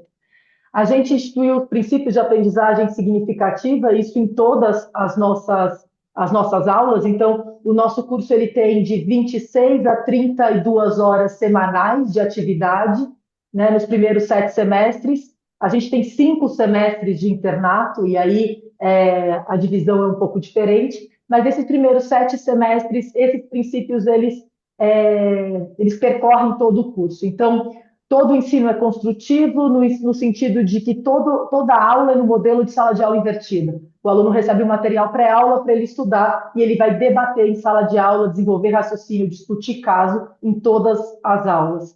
A gente usa casos relevantes, então toda aula tem caso, inclusive aula de anatomia, de bioquímica, né, cadeira básica, estatística, tudo tem caso, e a gente tem muitas aulas práticas em pequenos grupos, como foi reforçado pela palestra anterior, né? O nosso ensino é colaborativo, já vou mostrar a sala de aula para vocês, a gente não tem nenhuma sala no modelo tradicional, a gente tem mesas dentro da sala, então os 60 alunos são divididos em 9 grupos, de 6 a 7 alunos, e ficam juntos nesse grupo por um semestre todo. E a gente vai trocar o grupo a cada semestre, então, inclusive no internato, não existe panela aqui por afinidade, são sempre grupos, separados pela coordenação do curso e que mudam a cada semestre. Então, os alunos vão praticamente trabalhar com a turma toda ao longo desses 6 anos. Aqui, o importante é colocar o aluno no centro e fazê-lo ser ativo nesse aprendizado. Então, o ensino colaborativo provoca que um aluno explique para o outro, que um aluno tire dúvida com o outro, que um aluno organize seu raciocínio explicando para o outro, e com isso a gente tem uma retenção maior do aprendizado. Por último, a gente desenvolve self-directed learning. Então, o aluno é responsável pelo próprio aprendizado e ele tem que fazer esse processo de metacognição, de perceber onde estão suas falhas e como ele vai seguindo, como ele vai resolver esses gaps de conhecimento.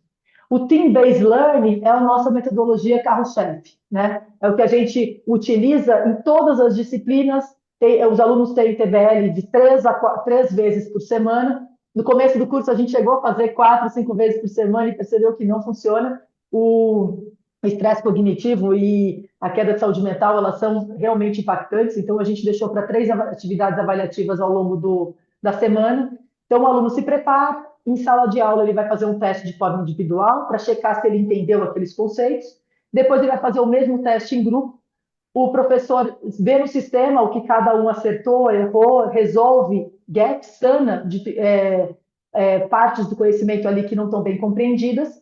E aí a gente tem 1h30 de discussão de caso. Discussão de caso, onde os alunos vão discutir aquele problema, eles vão levantar as alternativas, como está na foto ali, para dizer qual é a resposta, e o professor vai fazer esse debate em sala de aula, né?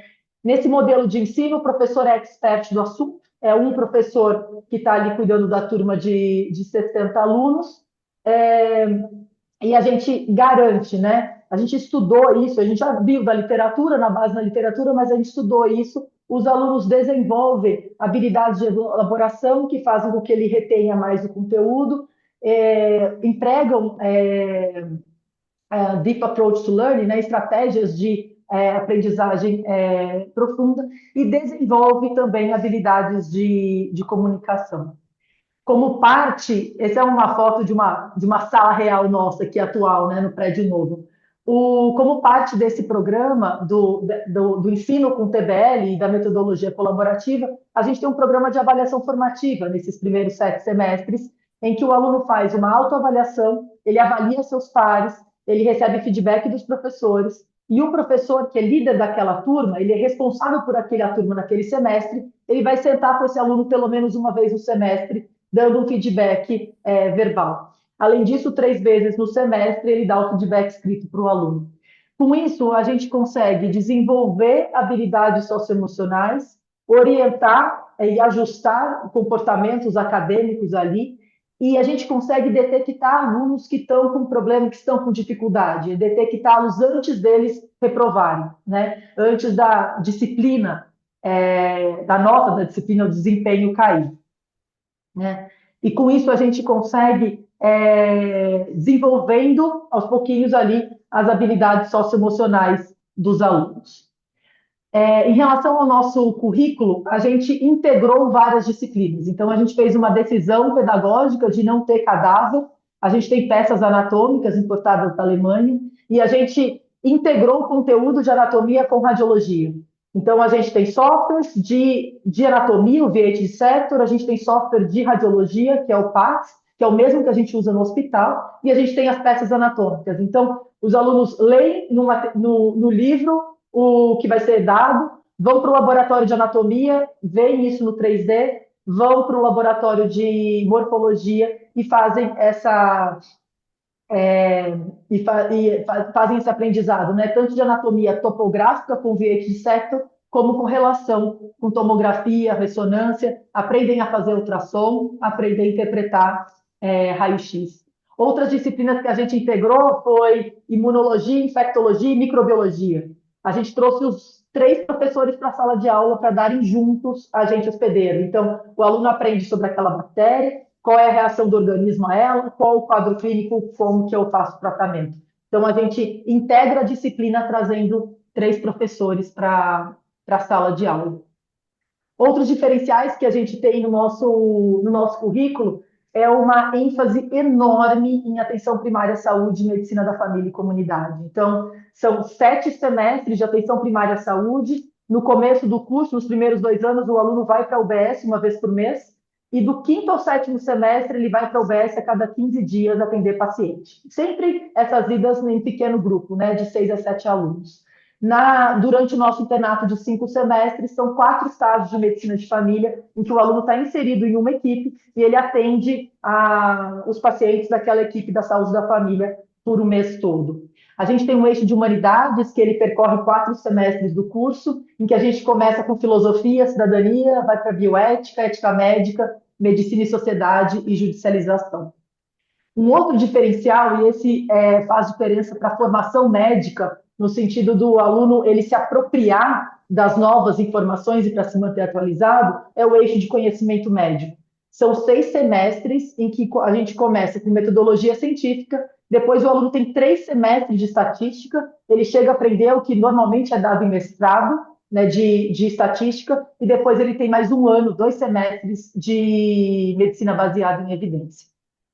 A gente tem também um eixo de gestão e liderança, são 3 semestres em que o aluno começa com matemática financeira, como fazer a gestão de um consultório, como fazer a gestão de equipamento de saúde.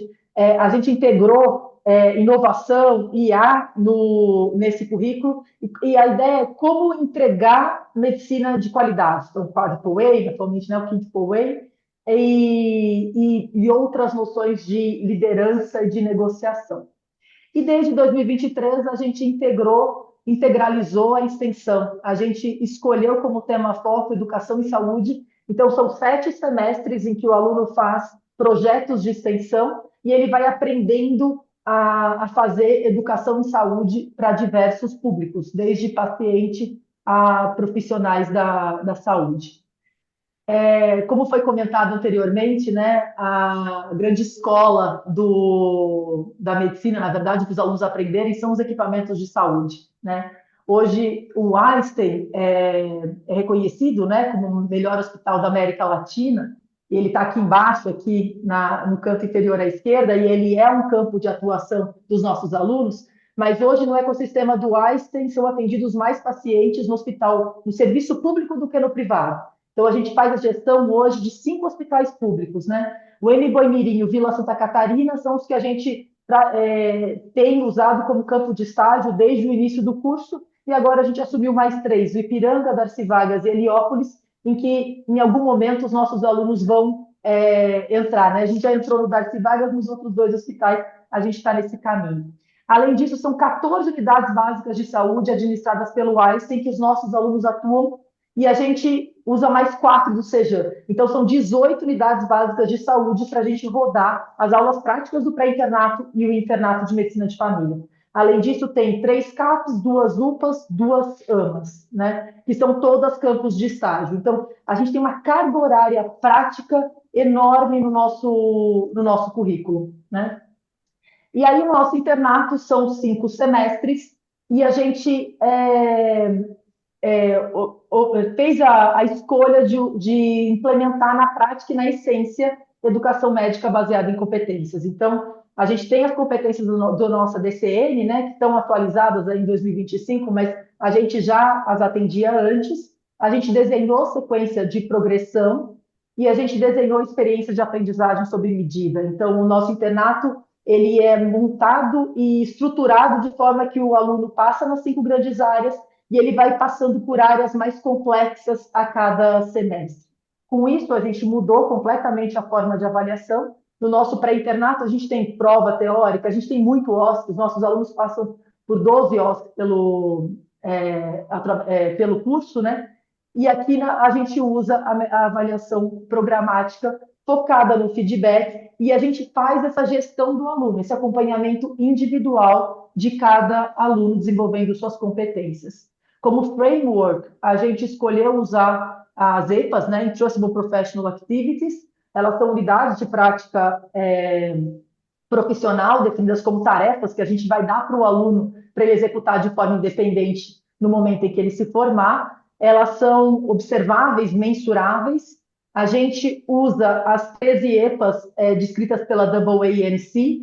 O foco dessas EPAs é para entrar na residência e a gente acredita que a gente tem que sim complementar a formação médica, né? Ela não se exaure em 6 anos, né? O nosso aluno, o nosso egresso, ele vai estar apto a atuar e a gente recomenda que ele faça residência médica. A gente tem 26 programas aqui no Einstein. Então, a gente usa essas EPAs como norte, como o que a gente vai avaliar ali ao longo do curso. As 5 primeiras são atividades médicas que fazemos, né, o tempo todo quando a gente está atendendo o paciente. Toda a parte do conhecimento médico, do eixo de conhecimento médico e de medicina baseada em evidência, ela é avaliada aqui também, no questionamento clínico baseado em evidência, o quanto que o aluno consegue trazer isso para a sua prática. E a parte da administração, gestão e liderança é muito forte o que a gente vê de aprendizado desses alunos quando eles reconhecem falhas do sistema e contribuem para a segurança do paciente. Então, quando eu falei que a gente nasceu com um papel em branco, né, a gente nasceu sem departamento nenhum. Então, a gente tem um modo de atuar, um modo de ensino para o pré-internato, que ele é único para todos os professores de todas as áreas da faculdade, e a gente tem o mesmo modo e um contínuo durante o internato. Então, o aluno passa por 5 estágios, no grupinho de 12 alunos dele, 12 alunos, ele passa por 5 estágios ao longo do semestre e ele é avaliado da mesma forma em todos os estágios. Então, a gente tem as observações feitas pelos médicos assistentes, a gente tem um professor e um preceptor para cada estágio, eles são designados da faculdade, eles não são responsáveis pelo atendimento ao doente, eles são responsáveis pelo acompanhamento do aluno e desenvolvimento deste durante o internato. Os alunos vão recebendo feedback contínuo sobre a sua prática profissional e com 15 dias do estágio a gente dá um feedback formal em relação às EPAs para ver o que o aluno precisa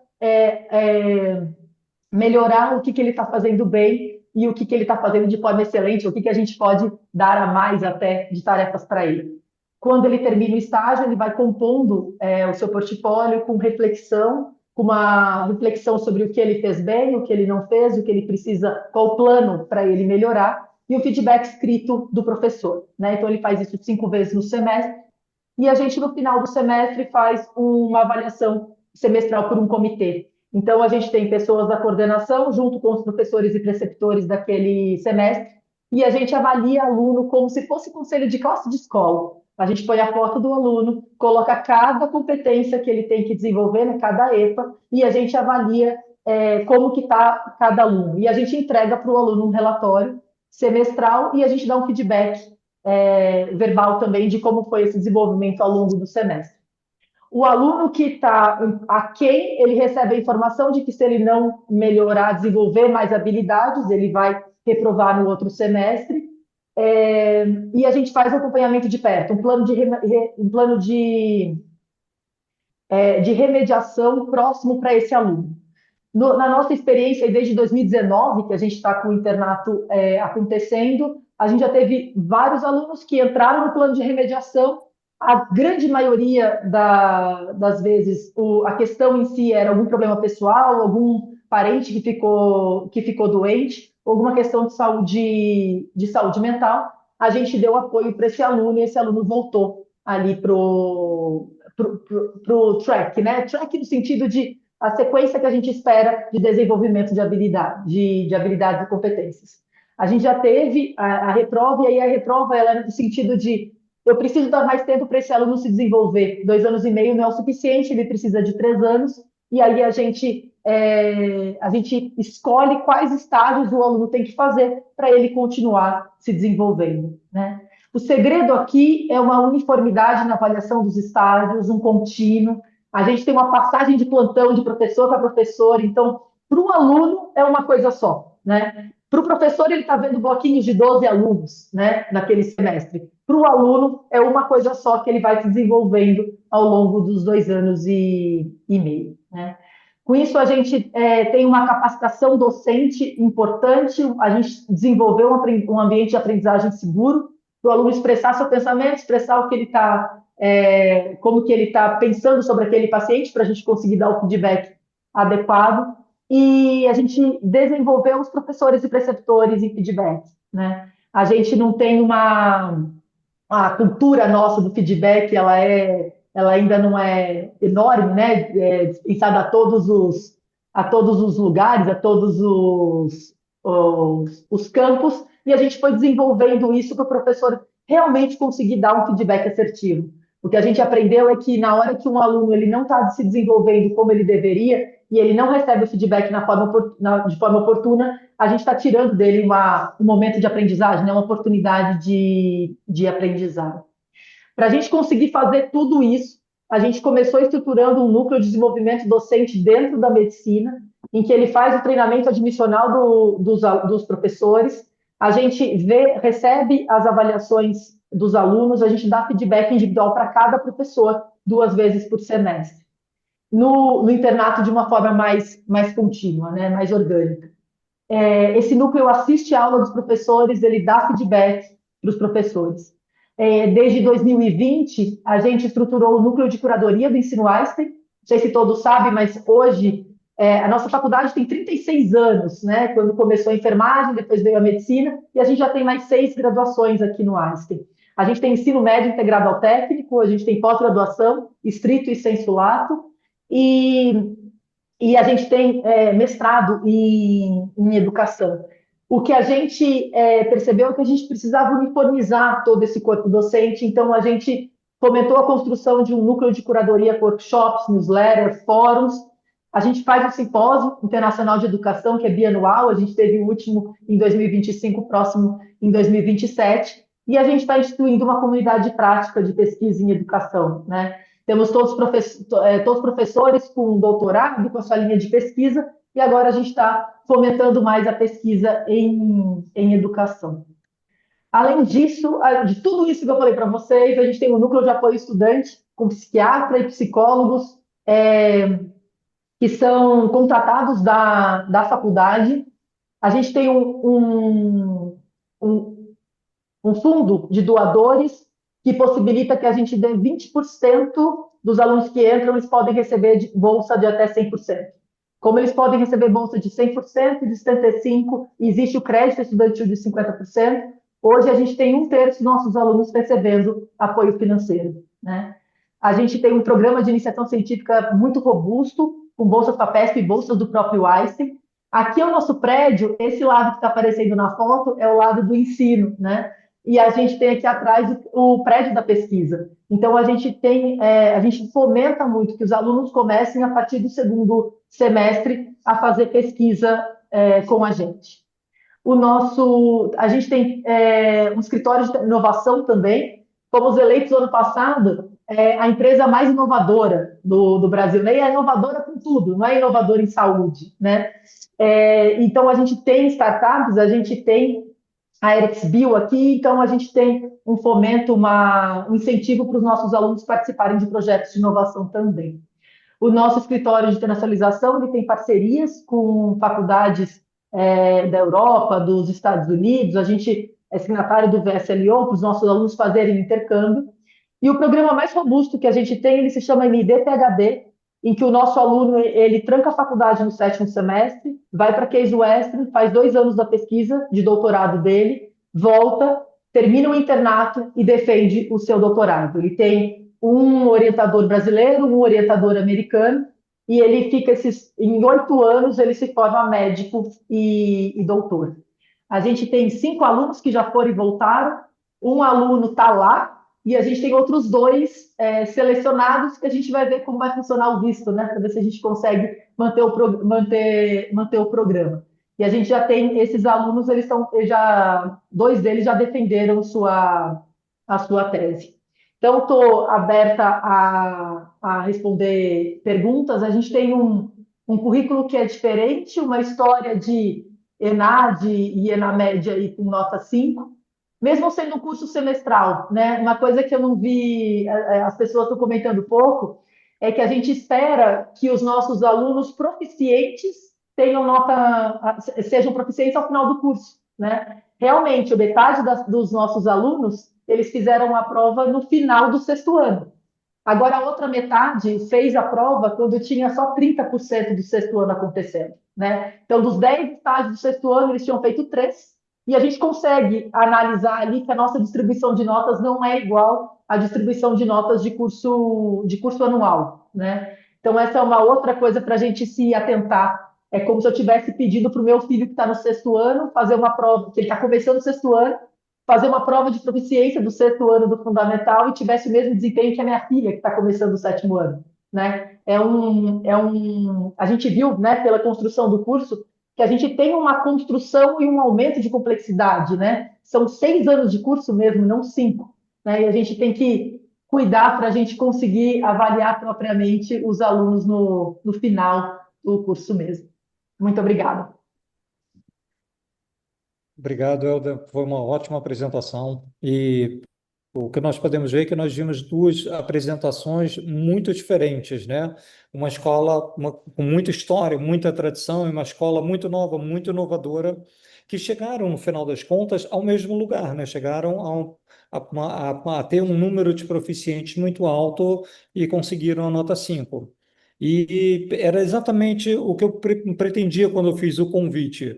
Eu queria mostrar que existem vários caminhos diferentes para chegar ao 5, né? E existe provavelmente o caminho que as pessoas que estão assistindo vão fazer, que certamente vai pegar uma parte da experiência da Unifipa, uma parte da experiência do Einstein e vão construir sua própria história em direção à excelência.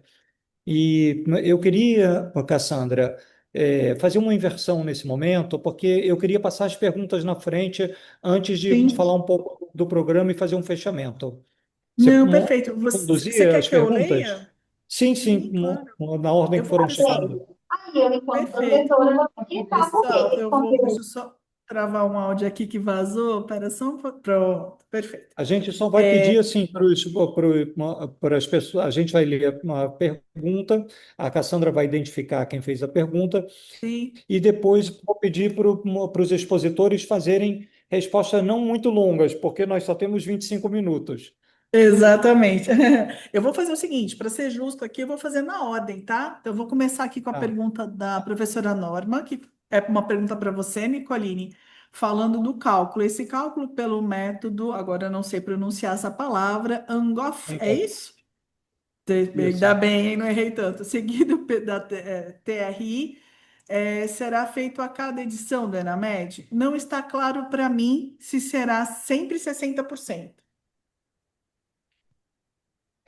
Não está claro para ninguém ainda, mas pela O leitura dos suspiro foi a documentos e pelas resposta. conversas que eu tive, sim, Norma, vai sempre a normalização vai chegar no 60, que a gente precisa ter a mesma escala para poder fazer comparações. Então, a escala de proficiência certamente vai continuar nos outros anos no 60. Legal. Professora Norma, quer fazer algum comentário? Não, tá ótimo. Muito obrigada, eu concordo. Acho que vai ser esse o desenho. E espero que seja esse o desenho, né? Obrigada, professora.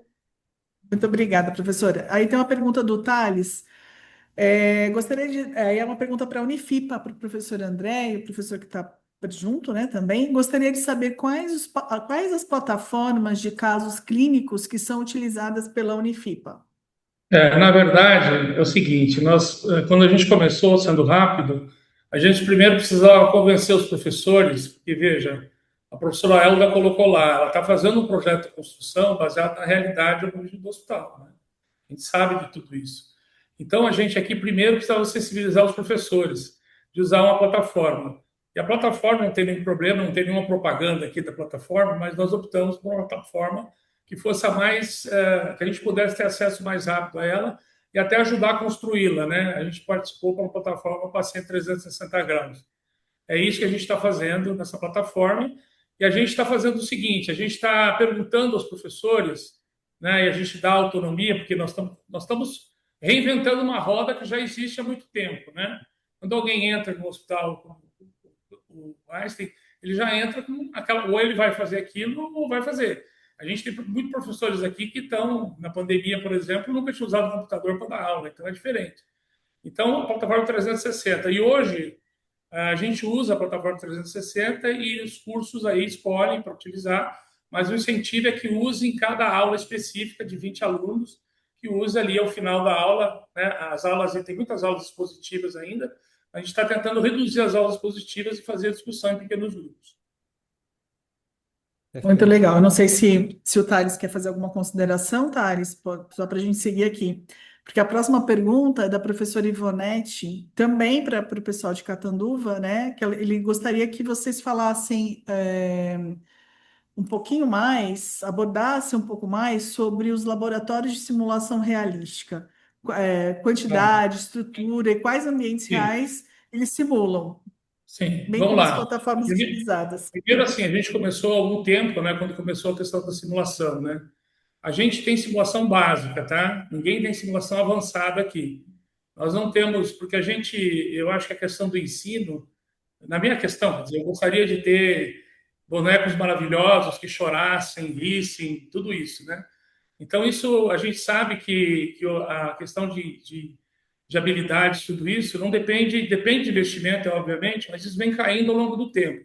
Então, eu diria para vocês, com certeza, que não há nada estratosférico aqui. A gente usa normalmente aí nas estações da Skill Station, um determinado parto, acessos vasculares, enfim, essas pequenas Skill Stations.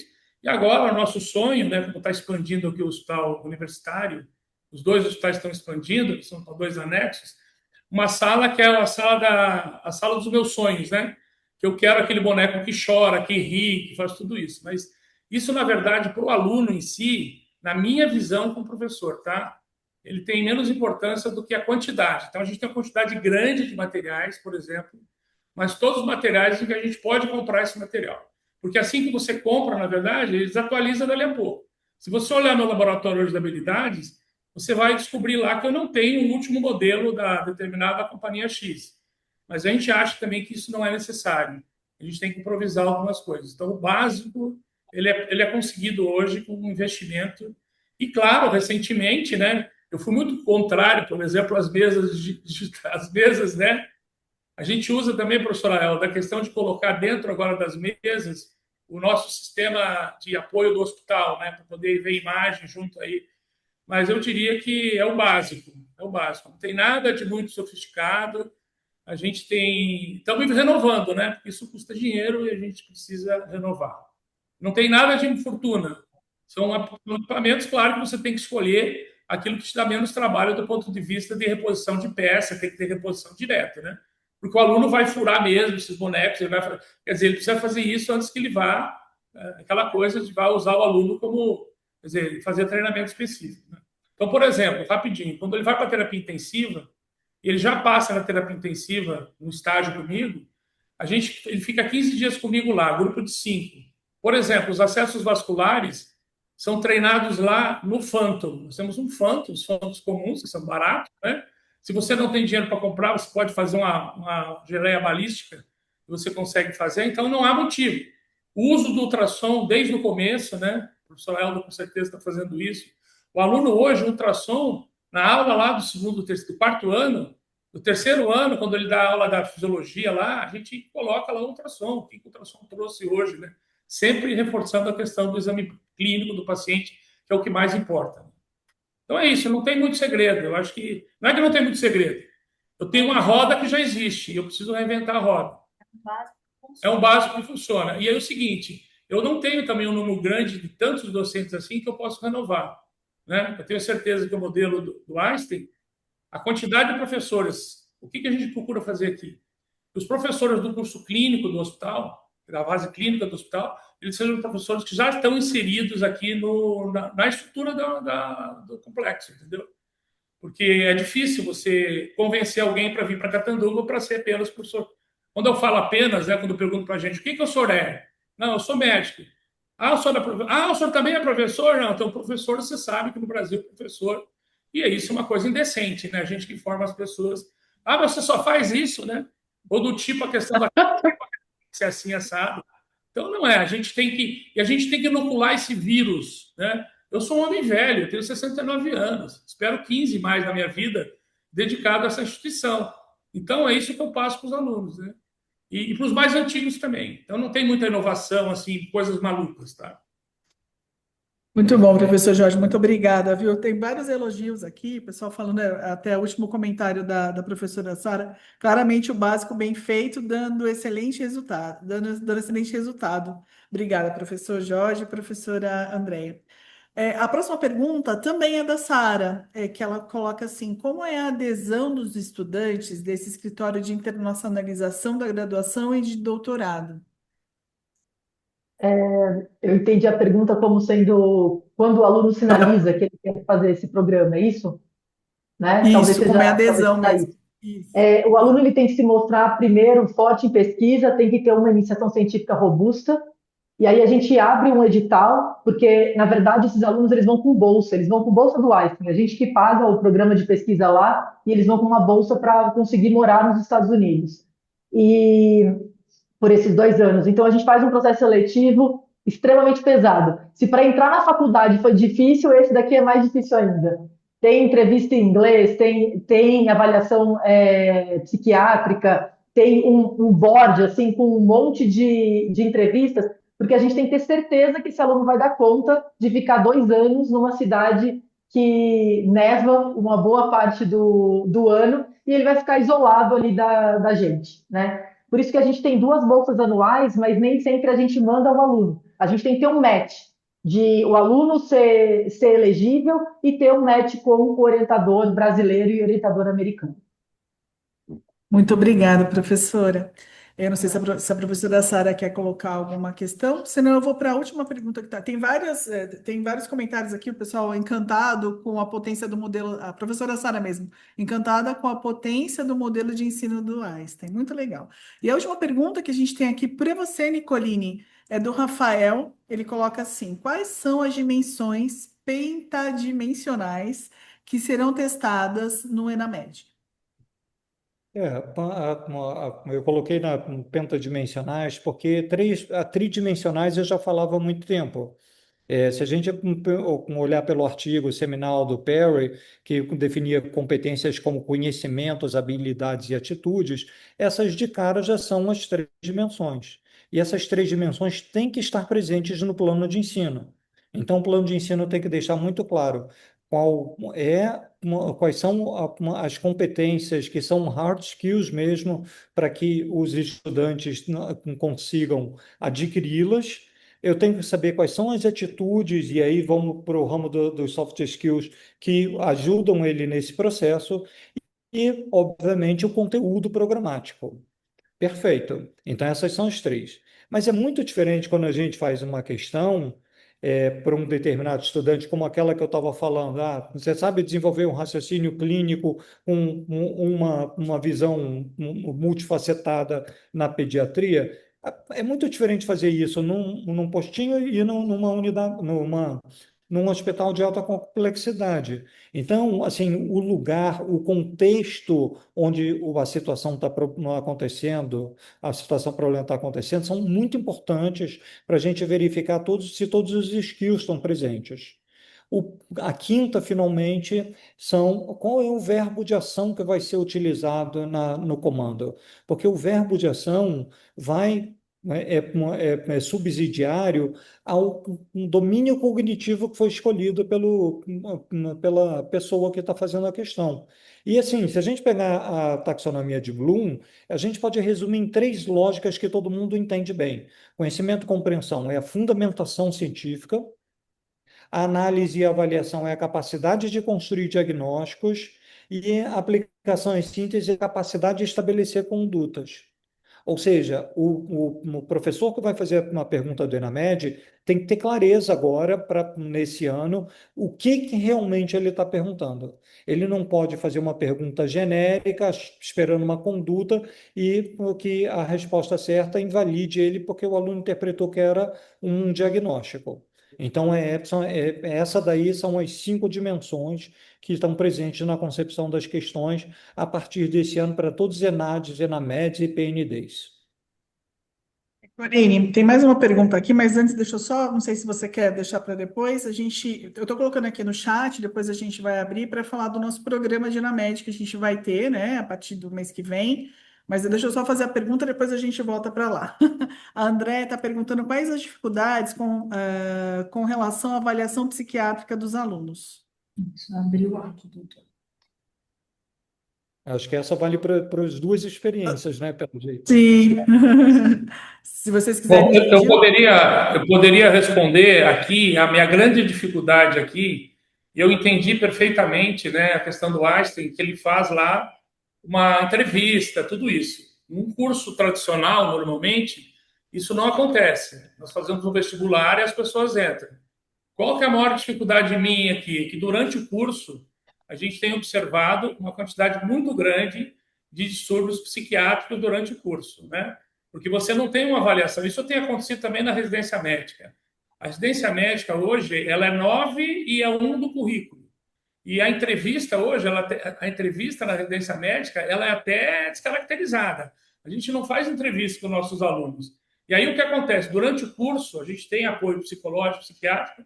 Então eu diria para os senhores que a grande dificuldade minha aqui é exatamente algum distúrbio que acontece durante o curso. Como é que a gente manipula isso, né? E a gente tem feito, na verdade, conversa com o aluno e a gente tem envolvido os pais nessa questão. Muito embora, às vezes, exista uma crítica, né? Existe a questão da preservação de dados, né? Então, de repente, o pai que paga uma escola, ele não tem direito de saber como é que o filho está. Isso é uma discussão que eu tenho aqui com o jurídico. Mas eu tive questões enfrentadas aqui, por exemplo, que durante o curso, o aluno desenvolveu um distúrbio psiquiátrico extremamente grave, né? Que são distúrbios psiquiátricos que não têm solução. E isso, quando você faz uma entrevista antes de entrar no curso, você consegue. Então, uma pergunta assim para o pessoal do Einstein. Se isso for identificado durante um processo de admissão, pelo que eu entendi, você faz um processo admissional antes, uma entrevista, que deve ser uma coisa muito difícil de ser feita, o que você faz com esses indivíduos que não têm o perfil, entre aspas, para ser médico? Eu posso lhe garantir, professor, que 20% dos meus alunos aqui, numa pesquisa, disseram que não queriam ser médicos, que foram forçados pela família e me pedem, diga para minha mãe que eu não quero fazer medicina. Eu tenho falado, professor, a sua filha não quer fazer medicina. Ela sai de casa com 17 anos, ela entra aqui, tem a festa, tem a maravilha do mundo, tem a droga, tem o envolvimento com o meio acadêmico, tem a questão do trote, que a gente briga tranquilamente, e até onde vai a ingerência de um coordenador de curso a respeito de uma vida privada de um aluno, mas já que representa notas baixas aqui dentro. Eu tenho chamado as famílias, mesmo o contrário ao jurídico. O jurídico às vezes fica falando para mim que eu não devo fazer isso. Mas eu respondo por isso. Queria saber como é que o Einstein faz com isso. Então, só para a gente separar, as entrevistas, elas não são avaliações psiquiátricas, elas são feitas por médicos do corpo clínico, professores, colaboradores do Einstein, são avaliações socioemocionais, né? O nosso aluno, quando ele está aqui matriculado no curso, ele tem acesso ao NAI, que é o Núcleo de Apoio Estudante, com um psiquiatra e 2 psicólogos. Qualquer alteração psiquiátrica, o psiquiatra entra em contato com a família, e qualquer alteração comportamental maior é a coordenação que entra em contato com a família, porque a gente entende que a gente não é responsável saúde física desse indivíduo até quando ele está fora do nosso espaço, né? Então a gente precisa assim da colaboração da família em muitos cenários. A gente sabe que a medicina é o curso em que os alunos têm mais problemas de saúde mental e sofrimentos grandes. Isso com a gente acontece também. Eu brinco que o nosso curso é um moedor de carne, porque o que o aluno tem que estudar, o que o aluno tem que fazer é enorme, né? É difícil para entrar, é difícil para sair, então tem ele tem que se manter ali resiliente e o nosso núcleo de apoio ao estudante ele auxilia sim. Alunos que estão como a gente tem avaliação formativa, né? Alunos que a gente vê que o desempenho não está indo bem e que a gente não consegue resolver no 1-a-1 com o aluno, dependendo do caso, a gente aciona a família, assim, ainda mais quando ele está colocando em risco, né? Acho que a gente entende como um dever. A nossa coordenação é muito próxima dos alunos, eles têm o celular, então no final das contas, eu brinco que eu tenho 1000 filhos, né? Aqui dentro que eu estou cuidando, gerenciando, mais 400 Eu tenho 600. formados. Tem É da minha pequenininho, casa, né? Então a gente consegue dar conta da eu conta acho que de eu estou fazer certo, todas né? as Eu estou coisas. certo no sentido que a vida do aluno fora se discute, né? Até onde está fora do muro. Vou dar um exemplo típico aí, a questão do intermédio, né? Eles vão para o intermédio, aquele monte de impropérios lá, vai para a mídia e de repente você recebe uma ligação da CNN dizendo assim: os seus alunos lá em Campinas brigaram com a PUC, sei lá o quê, né? Ou que a galinha lá do diretor acadêmico estava drogada, o delegado resolve abrir um processo e faz um toxicológico na galinha, né? Eu digo que eles representam a faculdade em todos os espaços que eles estão. Então, eu acho que eu estou no caminho certo. Se a senhora está fazendo isso aí num curso pujante como o do Einstein, eu continuo fazendo assim. Prefiro que a lei de preservação de dados fique com os juristas, mas eu vou continuar, enquanto coordenador do curso, ligando para as famílias. Instituir a política de tolerância zero à violência ajuda bastante. Então, a gente nasceu sem trote. A gente nasceu sem trote e vamos que vamos. Pessoal, eu não sei. Perfeito, Obrigada. obrigado. Nicoline, você quer falar mais alguma coisa? Só para dar tempo da gente falar, porque ainda as pessoas estão aqui com a gente. Não, Para pode falar falar do programa Posso já. falar? Vou falar do programa então. A gente chamou vocês aqui né? A Nicoline fez a gente fez uma discussão aqui ótima, né? A gente traz exemplos, isso é sempre muito bom. A gente vai ter um programa a partir do dia 17 de março até o dia 5 de maio, que é o programa Enamed Performance 2026, né? Ele tem 2 oficinas, vocês podem fazer o programa completo, né? Ou as oficinas em separado. A primeira oficina vai ser no dia 17 e 19 de março, terça e quinta, das 14 às 17. A gente sempre faz nesse horário da tarde, que acho que é horário intermediário para todo mundo, né? A primeira oficina vai falar os resultados da Enamed, revela as fragilidades de aprendizagem, aprenda como identificá-las. Aí tem um conteúdo, coloquei no chat aqui para vocês. E a segunda oficina vai acontecer nos dias 5 e 7 de maio, também terça e quinta, das 14 às 17, sobre o sistema de inteligência acadêmica para aprimorar o desempenho do Enamed, tá? Dá para fazer o programa tem os valores para associado e não associado, e tem as oficinas em separado, tá? Eu vou descompartilhar aqui, deixei o link para vocês, fica o convite, vai ser ótimo se vocês puderem estar aqui com o Nicoline mais uma vez. O Nicoline é o cara do Enamed, coitado. Né, Nicoline? Corações para você, tá? O Nicoline que não entende nada de saúde, né? É muito Mas engraçado entende de isso, dados. porque em uma instituição, uma vez, que o reitor já tinha me falado, você vai encontrar muitas resistências. E aí eu cheguei e a pessoa falou: como você se pretende ser consultor de uma faculdade de medicina se você não é médico? Aí eu falei: Nicoline, bem, você também não estou aqui entende de lembrando a aprendizagem gente. pelos seus conceitos, mas está ensinando. Então, aqui a gente vai tentar fazer um bem bolado. E a gente podendo fazer o que efetivamente a gente vai trabalhar nessas oficinas que estão previstas no programa é a questão especificamente da gestão da aprendizagem. A gente aprender a ler os dados, a gente aprender a construir um sistema de informação de inteligência acadêmica, a gente aprender efetivamente a trabalhar a identificação via categorização, e aí com métodos bem científicos, a gente aprender a entender e interpretar o que os relatórios nos trazem. Com base nisso, aí sim, rodar um ciclo que é sempre o mesmo. A partir dos resultados do teste, ter um diagnóstico, o diagnóstico prover o feedback para todas as pessoas que estão envolvidas, alunos, professores e coordenadores, e essas devolutivas poderem gerar providências a partir das evidências que a gente escolheu.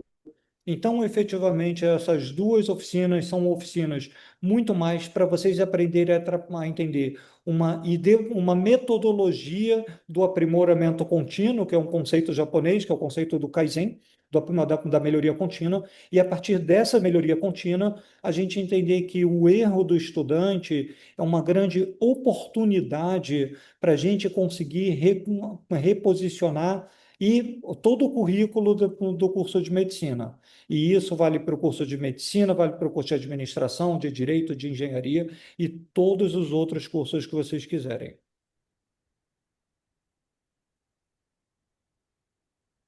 Legal, pessoal. Muito obrigada. Eu tinha até, me corrigiram aqui, tem um errinho lá mas as datas estão certas, eu coloquei o ano de 24, mas é muita informação, mas está certinho as datas que eu passei para vocês, tá? Daqui a pouquinho eu corrijo lá, o link é o mesmo, fiquem tranquilos. Pessoal, eu deixei aqui para vocês também esse mini curso que a gente fez hoje é certificado, a gente já liberou o certificado, deixei o link para vocês, tá? Nicoline, eu não sei se você quer colocar mais alguma coisa, pessoal, se vocês quiserem colocar mais alguma informação. Quero sim. Eu quero agradecer imensamente a todos os que tiveram conosco hoje aqui. Queria agradecer a professora Andréa Moreno, professor Valade pela contribuição. Queria também agradecer a Elda por ter gentilmente aceito, como os outros dois, o convite, porque efetivamente metodologia necessária para a gente conseguir. E nós vimos, de uma forma, tanto numa experiência como no outro, um desenho metodológico mais claro. Agora, a troca que nós podemos ter hoje aqui, com todos perguntando e tentando beber um pouco de duas experiências exitosas, isso absolutamente não tem preço. Foi um ótimo evento, obrigado a todas. Obrigada a você, Nicoline. Também queria agradecer muito ao Cassandra? professor André. Oi, queria agradecer. Vocês estão me ouvindo? Oi, pessoal, estão me ouvindo? Sim. Legal, eu queria agradecer a delicadeza do professor Jorge, a professora André, a professora Elda, todo mundo que participou aqui. E você, né, Nicoline, que a gente é parceira de vida, né? De vida e de curso. Muito bom. Gente, espero vê-los então no programa. Eu vou fazer a correçãozinha lá que eu errei, mas o link está certinho, tá bom? E a gente se encontra aí em breve nos próximos cursos. Nicoline, obrigada. Tudo de bom, gente. Até a próxima. Até a próxima. Nós que agradecemos. Obrigado a todos. Obrigada. Muito obrigado. Tchau, até mais. Tchau, tchau. Até mais. Tchau, tchau. Obrigada.